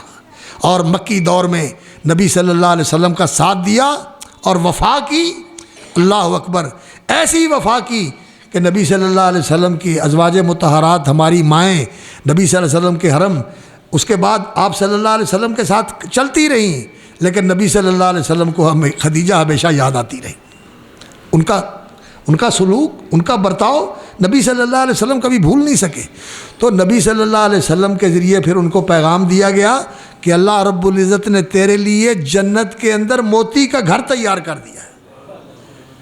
بشرھا ببیت من قصب فی الجنہ، موتی کا بنا ہوا گھر، ماربل کا نہیں، اینٹوں کا نہیں، اللہ اکبر، موتی کا بنا ہوا گھر، موتی کا بنا ہوا گھر، من قصب فی الجنہ لا صخب فیہا ولا نصب، نہ وہاں اونچی کسی کو بلانا پڑے گا آئیں سنی گل نہیں، ادھر دل میں بات آئی ادھر حاضر، ولا نصب، اور تھکاوٹ بھی کوئی نہیں، صفائیاں کر دے تھک جاندے، وڈا گھر ہوئے نا صفائی سیاپا بن جاندی۔ یہ اللہ رب العزت نے ان کو مقام عطا فرمایا۔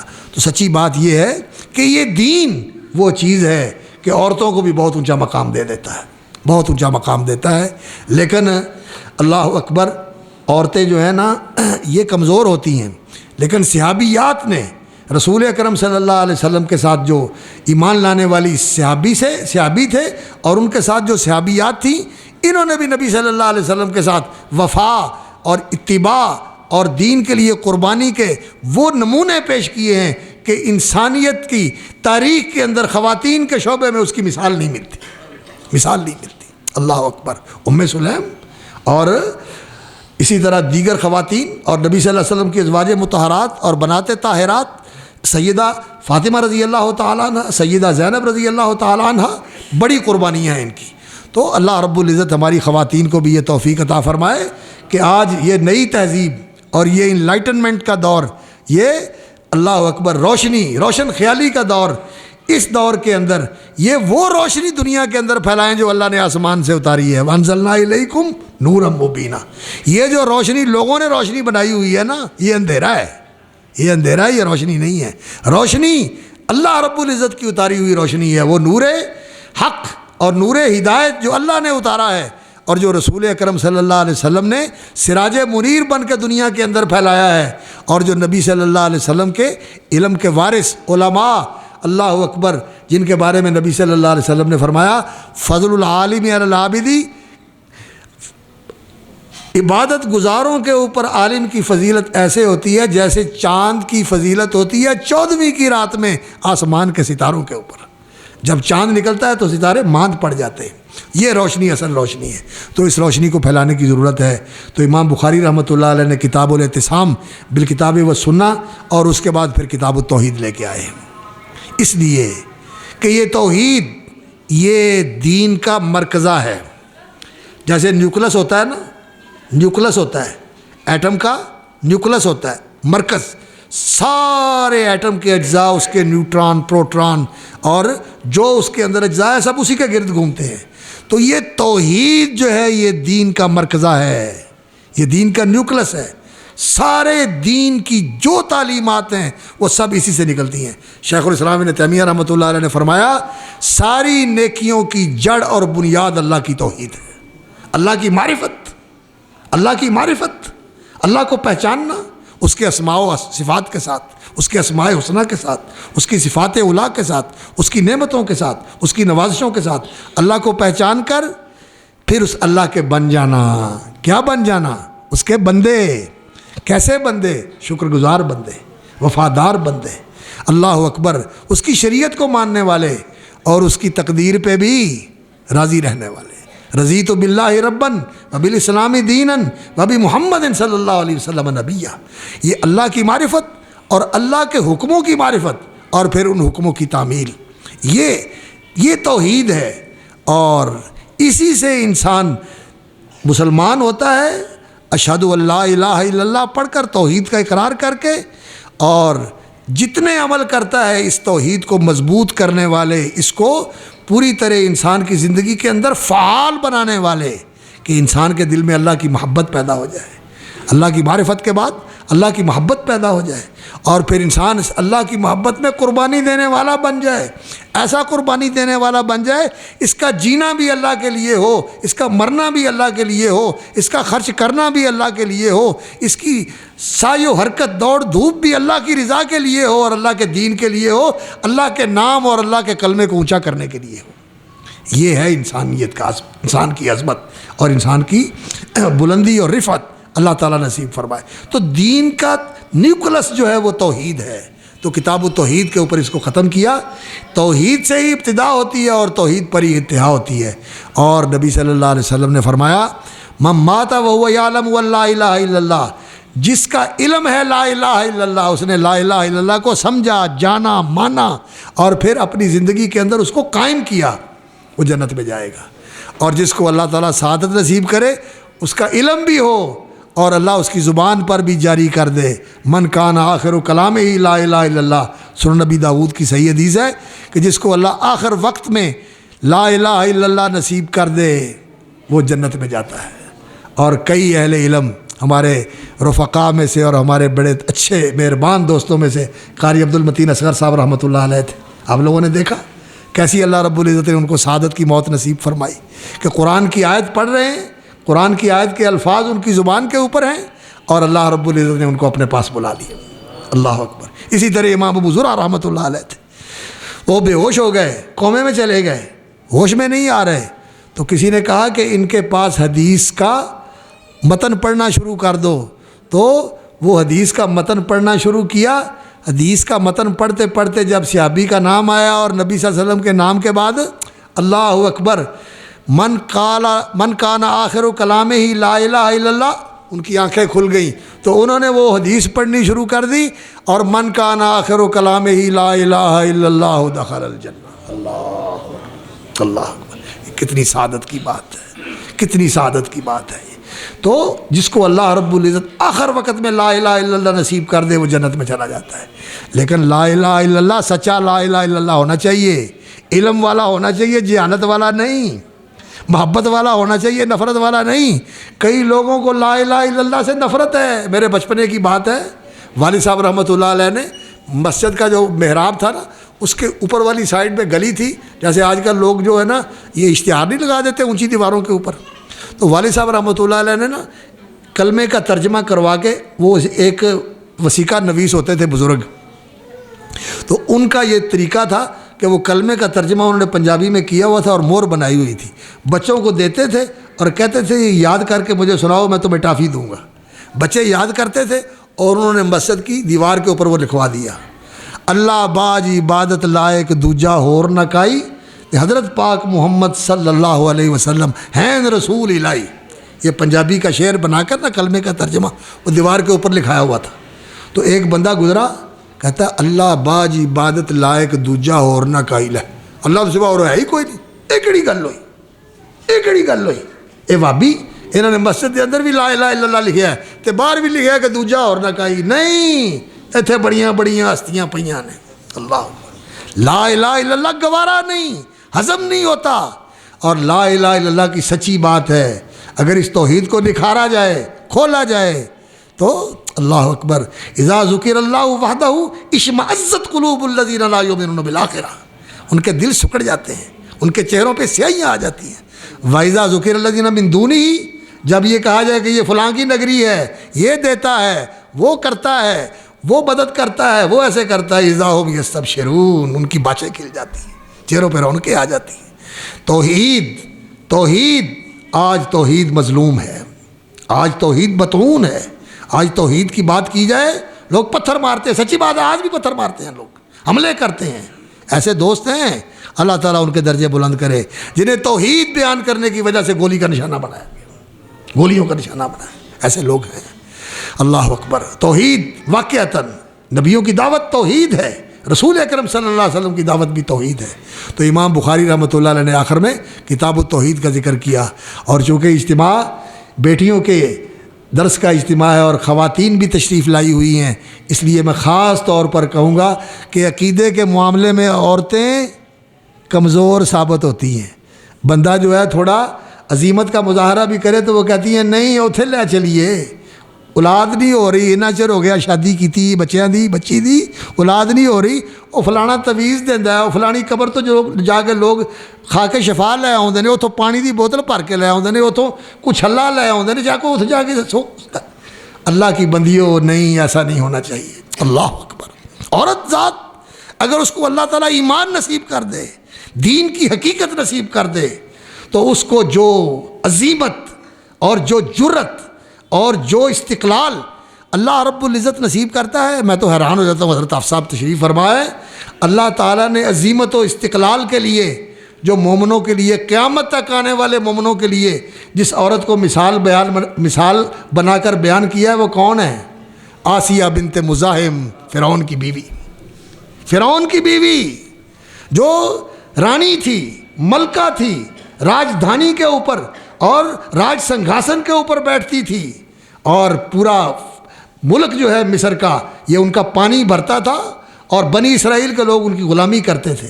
اللہ نے دین نصیب کر دیا، اور اس دین کی محبت میں اس نے اللہ کی توحید مانی اور کلمہ پڑھا، اور موسیٰ علیہ الصلوۃ والسلام کی پیروکار بن گئی، اور پھر امتحان شروع ہو گیا۔ اور فرعون نے جو بڑا ظالم تھا، بنی اسرائیل کے بچے مرواتا رہا اور ان کو غلام بنایا ہوا تھا۔ اللہ رب العزت نے اس کی قوت اور اس کی شوکت کا ذکر فرمایا ہے۔ اس نے اپنے سارے جتن کر لیے، زور لگا لیے، اخیر جب مایوس ہو گیا تو پھر ضد میں آ کے اس نے کہا کہ میں تمہیں ستا کے، سسکا کے اور رلا کے، تڑپا کے ماروں گا۔ تو پھر اس نے کیا کیا؟ اللہ اکبر، تختے بنوائے اور ان کے اوپر میخیں ٹھوک کے ان کی لاش کو سولی چڑھا دیا۔ میخیں ٹھکی ہوئی ہیں، پانی، خوراک کچھ نہیں، جسم سے خون بہہ رہا ہے، اور اسی طرح جو ہے نا وہ سولی کے اوپر لٹکی ہوئی ہیں۔ تو انہوں نے کہا رب بک بیتن فی الجنہ، اے اللہ میں نے راج سنگھاسن کو ٹھوکر مار دی، تو میرے لیے جنت میں گھر بنا دے۔ تو اللہ رب العزت نے سارے اٹھا کے پردے جنت کا گھر دکھا دیا اور روح پرواز کر گئی۔ تو عورتوں کو مضبوط ہونا چاہیے عقیدہ توحید کے اندر، اور جیسے میں نے شروع میں کہا کہ اگر یہ دین کے معاملے میں تعاون کرے تو انشاءاللہ دین پر چلنا آسان ہو جاتا ہے، بچوں کی تربیت بھی اچھی ہو جاتی ہے۔ تو خیر بات لمبی ہو رہی ہے، تو امام بخاری رحمۃ اللہ علیہ نے کتاب التوحید کا ذکر کیا، اور توحید کو سمجھنا چاہیے، شرک کو سمجھنا چاہیے، شرک سے بچنا چاہیے، توحید کو خالص کرنا چاہیے، مضبوط کرنا چاہیے، توحید پر جینا چاہیے، اور اللہ رب العزت توفیق عطا فرمائے کہ ہم توحید پر جئیں اور توحید پر ہی مریں، اور موحدین کے ساتھ اللہ تعالیٰ ہمیں ملا دے۔ المخلصین جن کی توحید خالص ہے اور جن کو اللہ رب العزت نے اپنے لیے خالص کر لیا ہے، اللہ تعالیٰ اپنے ان بندوں کے ساتھ شامل فرما لے۔ اور آخر میں پھر انہوں نے وزن اعمال کا باب ذکر کیا ہے، اس لیے کہ انسان کی زندگی کا سب سے آخری مرحلہ یہی ہے کہ اس کے اعمال کا وزن اللہ کی بارگاہ میں ہوگا۔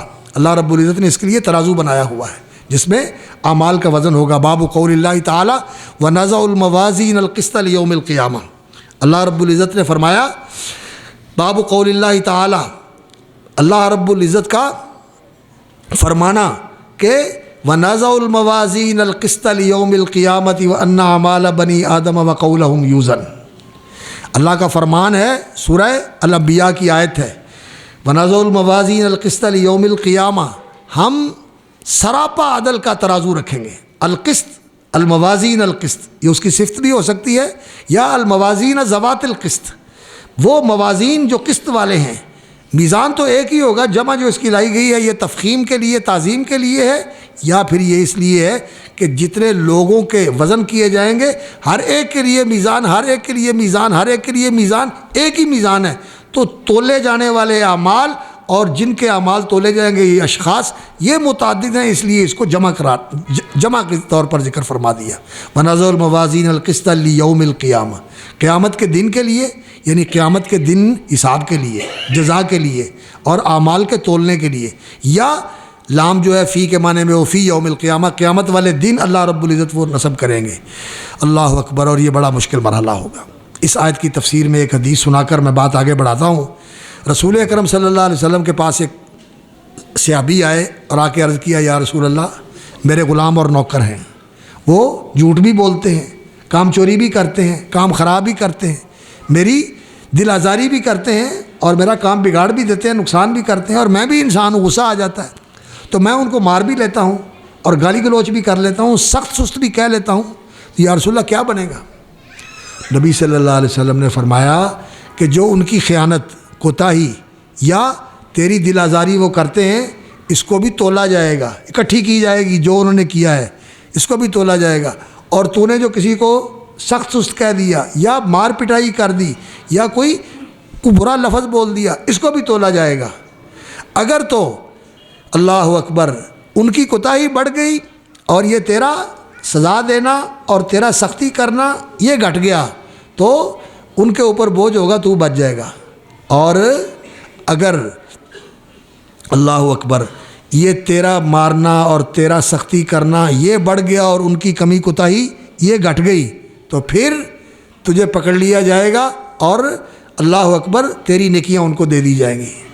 تو اس آدمی کا تو دل ہل گیا، اس کی تو چیخیں نکل گئی، رونے لگا، اللہ اکبر رونے لگا، کہنے لگا ہے ایسے ہونے والا ہے۔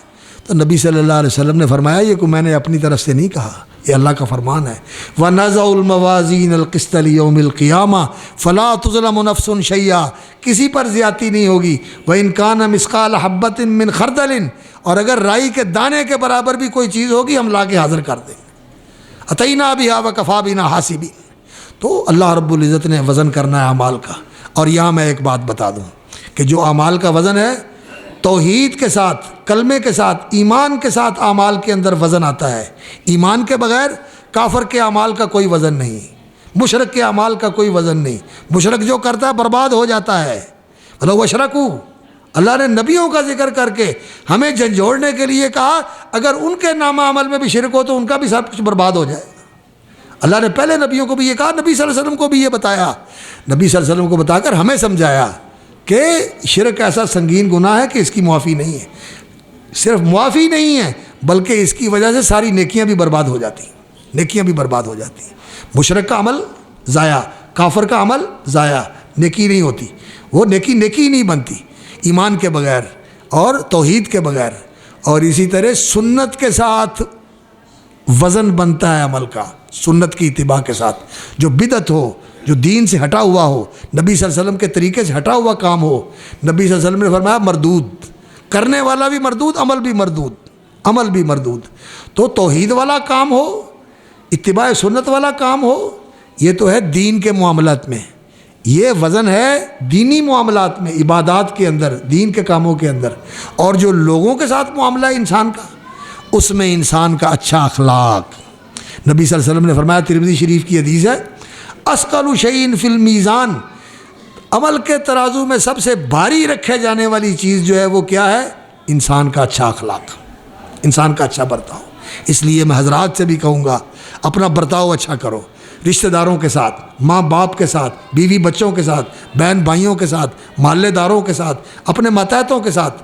اور خواتین سے بھی کہوں گا کہ اپنے اخلاق کو، برتاؤ کو اچھا کرو۔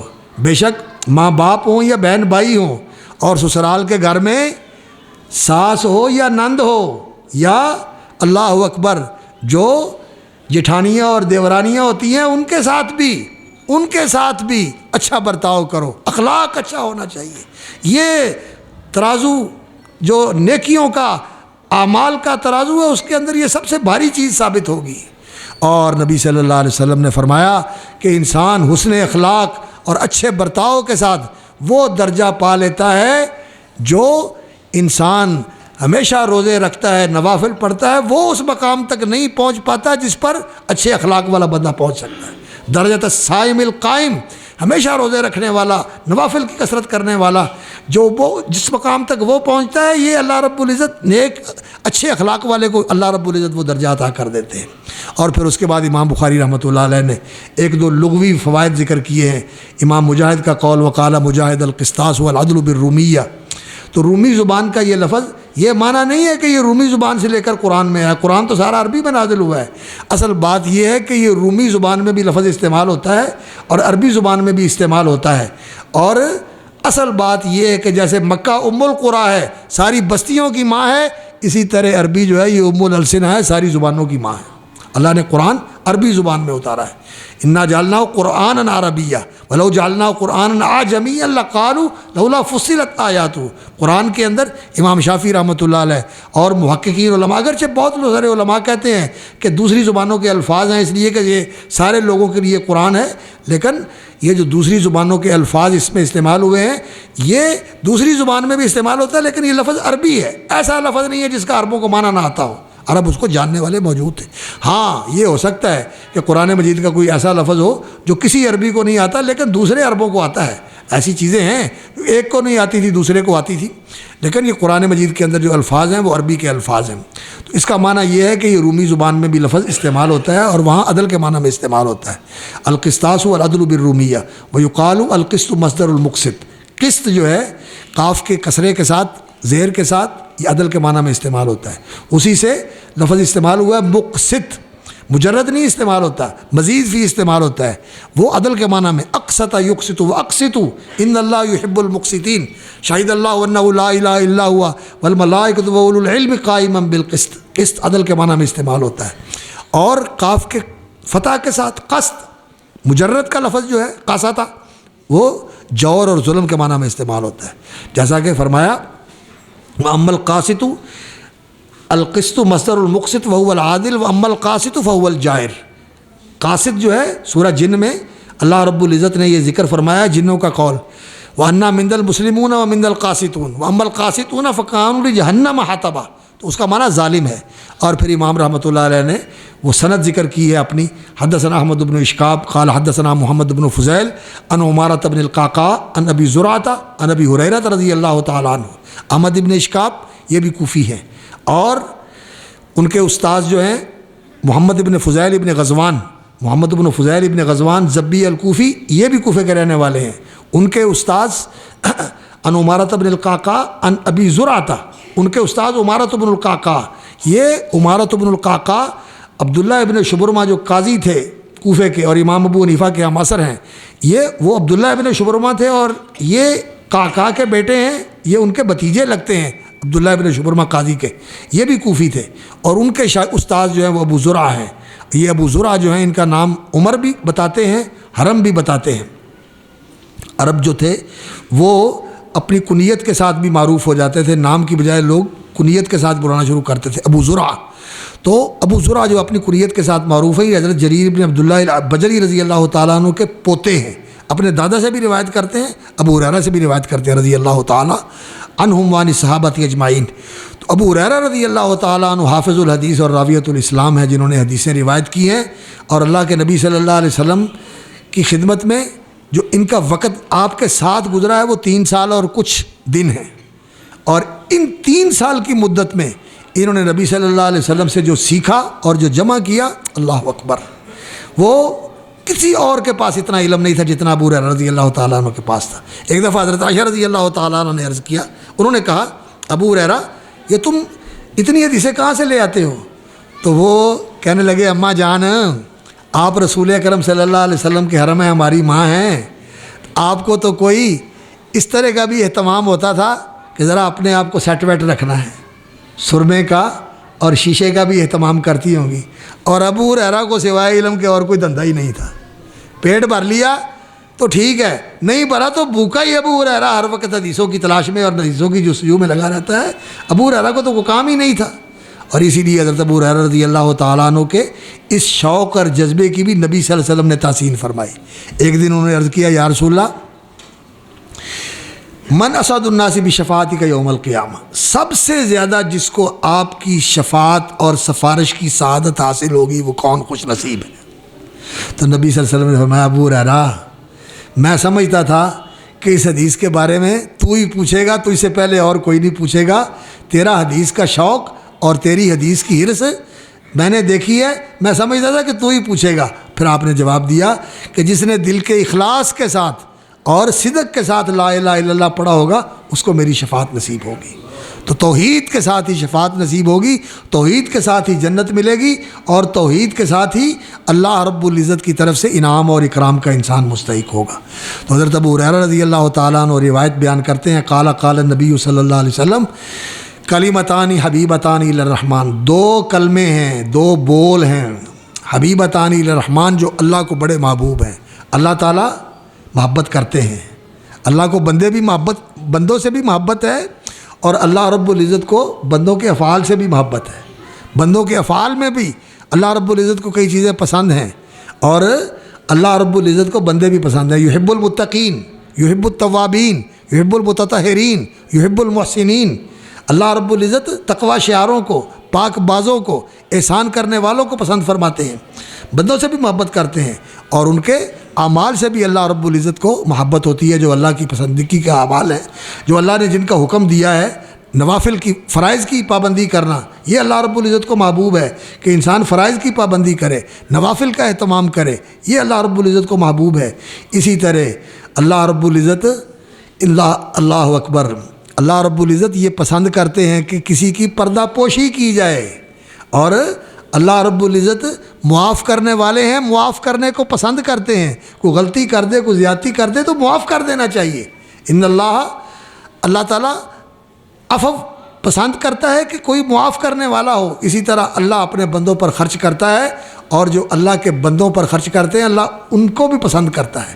اسی طرح اللہ رحمت کرنے والوں پر بھی مہربان ہوتے ہیں اور ان کو بھی پسند کرتے ہیں۔ تو اللہ تعالیٰ اعمال کو بھی پسند کرتے ہیں۔ تو جن اعمال کو پسند کرتے ہیں ان میں سے نبی صلی اللہ علیہ وسلم نے یہ بتایا کہ کلمتانی، یہ دو بول اللہ کو بڑے محبوب ہیں۔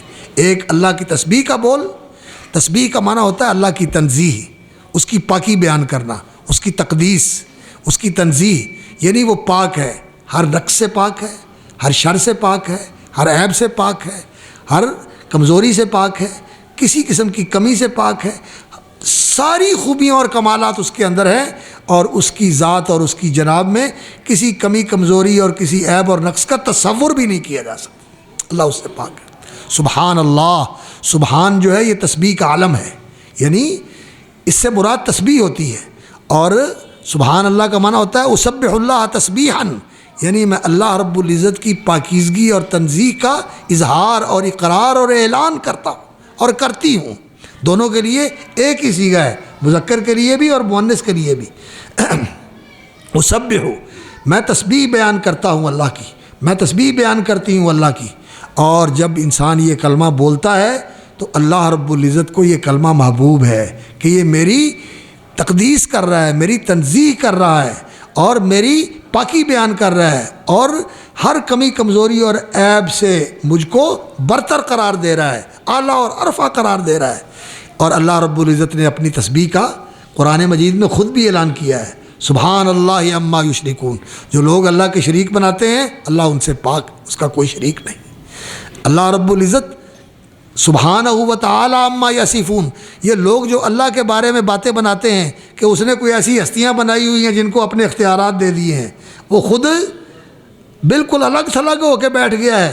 اب اس کے کام جو ہے یہ کرتے ہیں، لاہور میں فلانا کرتا ہے، فلانا کرتا ہے، فلانا کرتا ہے، فلانا کرتا ہے، وہ تو عرش کے اوپر بیٹھا ہوا ہے، نعوذ باللہ نعوذ باللہ۔ یہ جو لوگ باتیں کرتے ہیں اللہ ان سے پاک ہے۔ یدبر الامر من السماء الی الارض، آسمان و زمین کے سارے کاموں کی تدبیر وہ کر رہا ہے۔ بیدی ملکوت کل شیء، ہر چیز کی بادشاہی کی باگڈور اس کے ہاتھ میں ہے۔ وإلیہ یرجع الامر کلہ، سارے کام اسی کی طرف لوٹتے ہیں۔ رزق دینے والا وہ، عزتیں دینے والا وہ، بدایت و شفا دینے والا وہ، اور ہر چیز کے اوپر کنٹرول اور حکم اس کا چلتا ہے۔ اس لیے اللہ رب العزت کے ساتھ جو لوگوں نے اور شریک بنا رکھے ہیں اور اللہ کے برابر بلکہ اللہ سے بڑھ کر بنا رکھے ہیں، اللہ اکبر، کہتے ہیں ظاہر دے وچ پیر فریدن باطن دے وچ اللہ۔ دیکھنے میں پیر فرید ہے، پیر فرید غلام فرید وہ چاچڑ والے، وہ تو ظاہر میں پیر ہیں اور اندر میں اللہ رب العزت ہے۔ کبھی رسول اکرم صلی اللہ علیہ وسلم کے بارے میں بھی یہ کہہ دیتے ہیں کہ احمد میم کا برقع پہن کے آ گیا، اصل میں وہ احد ہی تھا۔ غلط بات ہے، اللہ اللہ ہے اور باقی ساری مخلوق ہے۔ محمد الرسول اللہ صلی اللہ علیہ وسلم کے بارے میں ہم کلمہ کیا پڑھتے ہیں؟ اشہد ان محمدً عبدہ ورسولہ، سبحان الذی اسریٰ بعبدہ۔ اور نبی صلی اللہ علیہ وسلم سے اعلان کروایا، ہل کنت الا بشرا رسولا، میں اللہ کا بندہ، اللہ کا رسول صلی اللہ علیہ وسلم۔ تو رسول اکرم صلی اللہ علیہ وسلم کی ذات اقدس بھی، ان کے بارے میں بھی یہ تصور رکھنا غلط ہے۔ لیکن کیا کیا جائے، لوگ ایسے ظالم ہیں اور گستاخ ہیں اللہ رب العزت کے کہ یہ کہہ دیتے ہیں کہ اللہ اور رسول دونوں ایک ہیں۔ وہ ایک بڑا اس طرح کا ہے، وہ کہتا ہے ہک ہے ہک ہے ہک ہے، دونوں میں فرق کوئی نہیں ہے۔ غلط بات ہے، بالکل جہالت کی بات ہے۔ اللہ پاک ہے اس سے، اللہ کی تسبیح اور تنزیہ اور تقدیس، اور الحمدللہ سارے انعام اس کے، سارے احسان اس کے، ساری نعمتیں اور نوازشیں اس کی، ہمیں پیدا کرنے والا، ہمیں سنبھالنے والا، سب کچھ دینے والا، ہر چیز کا مالک، زمین و آسمان کا، جہاں جس کا حکم چلتا ہے، جس کا اختیار چلتا ہے، جس کی مرضی چلتی ہے، وہ اللہ رب العزت ہے۔ یہ سب اللہ کے لیے ہے، الحمدللہ۔ اور اسی الحمدللہ کے یہ الفاظ ہیں، وَبِحَمْدِهِ، اس کا معنی ہے متلبسا بحمدہ یا اتلبس بحمدہ۔ تلبسا کا معنی کیا ہوتا ہے؟ کوئی کام کرنا، کسی کام کے اندر مشغول ہو جانا، اور اگر لفظی معنی کریں تو کسی کام کو اپنا لباس بنا لینا۔ ہماری زبان میں اس کا ترجمہ کریں تو کیا کریں گے؟ کسی چیز کو اپنا اوڑھنا بچھونا بنا لینا، یعنی یہی کام ہے، اس کے علاوہ کوئی کام ہی نہیں ہے، اس کا اوڑھنا بچھونا یہی ہے، اسی کام میں لگا ہوا ہے۔ یہ اللہ کی حمد، اللہ کی ستائش، اللہ کی تعریف، اس کی توصیف، یہ اللہ کی حمد ہے۔ اس لیے کہ حسن و جمال بھی اس کا بے مثال، اور فضل و کمال بھی اس کا بے مثال، قدرت حکمت اس کی بے مثال، عظمت و رفعت اس کی بے مثال، العلو والارتفاع، رفیع الدرجات، العلی الکبیر، العلی المتعال، ساری عظمتیں بلندیاں اس کے لیے، تو خوبیاں سارے کمال اس کے لیے، اس لیے اس کی تعریف ہے۔ اور حقیقت یہ ہے، تعریف کا مستحق وہی ہے جس کے اندر ساری خوبیاں اور کوئی نقص ہے ہی نہیں۔ باقی اور کسی کی کوئی تعریف کرتا ہے تو تعریف تو اس کی ہے جس نے اس کو یہ چیز دی ہے، وہ کہاں سے لے کے آ گیا؟ اللہ کے دینے سے ملی ہے اس کو۔ تو اصل تعریف اللہ رب العزت کے لیے ہے۔ اور نبی صلی اللہ علیہ وسلم ہر خوشی کے موقع پر جو چیز ملتی اس پہ اللہ کی تعریف کرتے، بلکہ فرمایا اللہ رب العزت کو یہ اچھا لگتا ہے انسان لقمہ کھائے الحمدللہ، پانی کا گھونٹ پیے الحمدللہ، لباس پہنے الحمدللہ الذی کسانی ما تجملوا بی فی حیاتی، بستر پہ لیٹے الحمدللہ الذی اطعمنی وسقانی وکفانی وآوانی، کوئی چیز مل جائے، اچھا کام ہو گیا اللہ اکبر الحمدللہ الذی بنعمتی تتم الصالحات۔ اور اگر کسی معذور کو دیکھے، کسی لاچار کو دیکھے، کسی مجبور کو دیکھے، اللہ نے مجھے عافیت بخشی، الحمدللہ الذی عافانی مما ابتلاک بہ مما ابتلاہ بہ، یہ اللہ کی حمد کرتے رہنا۔ اللہ اکبر، یہی اللہ رب العزت نے حکم دیا ہے قرآن مجید میں، فسبح بحمد ربک، اپنے رب کی حمد کے ساتھ اس کی تسبیح کرتے رہو۔ اور تسبیح کا اللہ رب العزت نے مستقل بھی حکم دیا ہے، سبحوہ بکرۃ واسیلا ومن اللیل فاسجد لہ وسبحہ لیلا طویلا۔ اور اللہ تعالیٰ کو یہ بڑے محبوب کلمات ہیں۔ نبی صلی اللہ علیہ وسلم نے فرمایا اللہ کو محبوب ہیں، ترازو کے اندر بھاری ہیں، اور زبان پر بڑے ہی آسان ہیں۔ کہو کا سب کہیں سبحان اللہ وبحمدہ، سبحان اللہ العظیم، سبحان اللہ وبحمدہ، سبحان اللہ العظیم۔ سبحان اللہ وبحمدہ کا معنی ہے سبحان اللہ والحمدللہ۔ اور نبی صلی اللہ علیہ وسلم نے فرمایا الحمدللہ تملأ المیزان، مسلم کی حدیث ہے، فرمایا الحمدللہ پڑھنے سے ترازو بھر جاتا ہے، اور سبحان اللہ والحمدللہ پڑھنے سے، یعنی سبحان اللہ وبحمدہ کہنے سے کیا ہوتا ہے؟ یہ زمین نے، یہ آسمان اور ان کے درمیان کی ساری فضا نیکیوں اور ثواب سے بھر جاتی ہے۔ اللہ اکبر۔ اور بس میں آخر میں ایک حدیث سنا کر بس بات ختم کرتا ہوں۔ حضرت جویریہ رضی اللہ تعالی عنہ، نبی صلی اللہ علیہ وسلم گھر سے نکل کے نماز کے لیے گئے، اور جب اچھا سورج بلند ہو کے آ گیا تو نبی صلی اللہ علیہ وسلم واپس آئے تو وہ اپنے مصلی پہ بیٹھی ذکر کر رہی تھی۔ تو آپ صلی اللہ علیہ وسلم نے فرمایا آپ اس وقت سے بیٹھی یہاں مصلی پہ عبادت کے اندر، ذکر اذکار کے اندر مصروف ہے؟ جی یا رسول اللہ، میں اس وقت سے ذکر کے اندر بیٹھی ہوئی، اللہ اکبر، عبادت کے اندر بیٹھی ہوئی۔ تو نبی صلی اللہ علیہ وسلم نے فرمایا میں تمہیں 3 کلمے بتاتا ہوں کہ جو تو نے اس وقت سے لے کر اب تک پڑھایا ہے نا، یہ 3 کلمے ان سے بڑھ جاتے ہیں۔ یہ 3 کلمے کون سے ہیں؟ 4 کلمے ہیں، سبحان اللہ وبحمدہ، سبحان اللہ وبحمدہ عدد خلقہ ورضا نفسہ وزینت عرشہ ومداد کلماتہ۔ سبحان اللہ وبحمدہ عدد خلقہ، سبحان اللہ وبحمدہ زینت عرشہ، سبحان اللہ وبحمدہ عدد خلقہ، سبحان اللہ وبحمدہ مداد کلماتہ۔ یہ 4 چیزیں ہیں، زینت عرشہ اور مداد کلماتہ اور سبحان اللہ وبحمدہ زینت عرشہ و مداد کلماتہ عدد خلقہ ورضا نفسہ، اللہ کی مخلوق کے برابر، اس کی رضا کے مطابق، اس کے عرش کے وزن کے مطابق، اللہ اکبر، اور اس کے کلمات کے برابر۔ تو یہ کلمات جو ہیں حضرت جویریہ کو نبی صلی اللہ علیہ وسلم نے سکھائے، اور اپنی صاحبزادی حضرت فاطمہ کو نبی صلی اللہ علیہ وسلم نے تسبیحات فاطمہ سکھائیں، سبحان اللہ، الحمدللہ، اللہ اکبر۔ نوکر لینے کے لیے آئیں، خادمہ لینے کے لیے آپ نے یہ دولت دے دی کہ جاؤ یہ لے جاؤ، یہ تمہارے لیے خدمت گاروں سے بہتر ہے۔ تو ان کا خواتین کو اہتمام کرنا چاہیے اپنے کام کاج کے اندر، اور خاص طور پر اللہ اکبر اہل علم کو اس کا بہت زیادہ اہتمام کرنا چاہیے۔ اہل علم خطباء ہوں، مدرسین ہوں، کیونکہ حضرت موسیٰ علیہ السلام کو اللہ رب العزت نے کہا تھا وَلَا تَنِيَا فِي ذِكْرِي، میرے ذکر میں کوتاہی نہ کرنا، اس میں سستی نہ کرنا۔ اور اللہ تعالیٰ نے اہل ایمان کو بھی یہی کہا کہ اذکروا اللہ ذکرا کثیرا واذکروا، اللہ رب العزت نے فرمایا اذکرونی اذکرکم، میرا ذکر کرو میں تمہیں یاد رکھوں گا۔ تو اللہ کو یاد کرتے رہنا اس میں برکت ہے۔ اور میں آخر میں دعا کرتا ہوں اس ادارے کے لیے، اللہ تعالیٰ اس جامعہ خدیجۃ الکبریٰ کو قائم دائم رکھے، حضرت حافظ صاحب کا سایہ عاطفت سلامت رکھے۔ ماشاءاللہ یہ ان کا ذوق ہے اور یہ ان کی محنت ہے اور لگن ہے کہ اللہ رب العزت نے اس ادارے کو برکت دی ہے، اور بیٹیاں یہاں آ کر تربیت پاتی ہیں، تعلیم حاصل کرتی ہیں۔ میں مبارکباد بھی دیتا ہوں حافظ صاحب کو بھی، اور یہاں کے اساتذہ اور یہاں کی معلمات کو بھی، اور والدین کو بھی جن کی بیٹیوں نے یہ مرحلہ مکمل کیا، اور ان بیٹیوں کو بھی میں مبارکباد دیتا ہوں اور ان کے لیے دعا کرتا ہوں کہ اللہ تعالیٰ انہیں دین کے لیے قبول فرمائے۔ آپ کی ذمہ داریاں ہیں، آپ نے دین کی عالمہ، دین کی مبلغہ، دین کی معلمہ اور دین کی پرچار کرنے والی اور دین کی پھیلانے والی اور خدمت کرنے والی بننا ہے، اور گھرداری کی ذمہ داریاں بھی پوری کرنا ہے۔ اچھی بیٹی بھی بننا ہے، اچھی بہن بھی بننا ہے، اچھی ماں بھی بننا ہے، اچھی بیوی بھی بننا ہے۔ دین کے معاملے میں بھی آپ نے لوگوں کے لیے نمونہ بننا ہے، اور جو انسان کی ذمہ داری ہیں اس دنیا کے اندر اللہ رب العزت نے مقرر کی، اس کے لحاظ سے بھی آپ نے بہترین نمونہ بننا ہے۔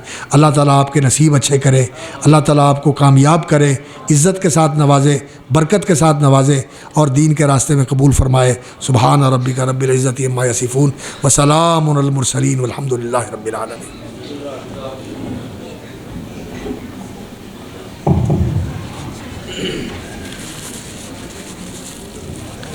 اسراری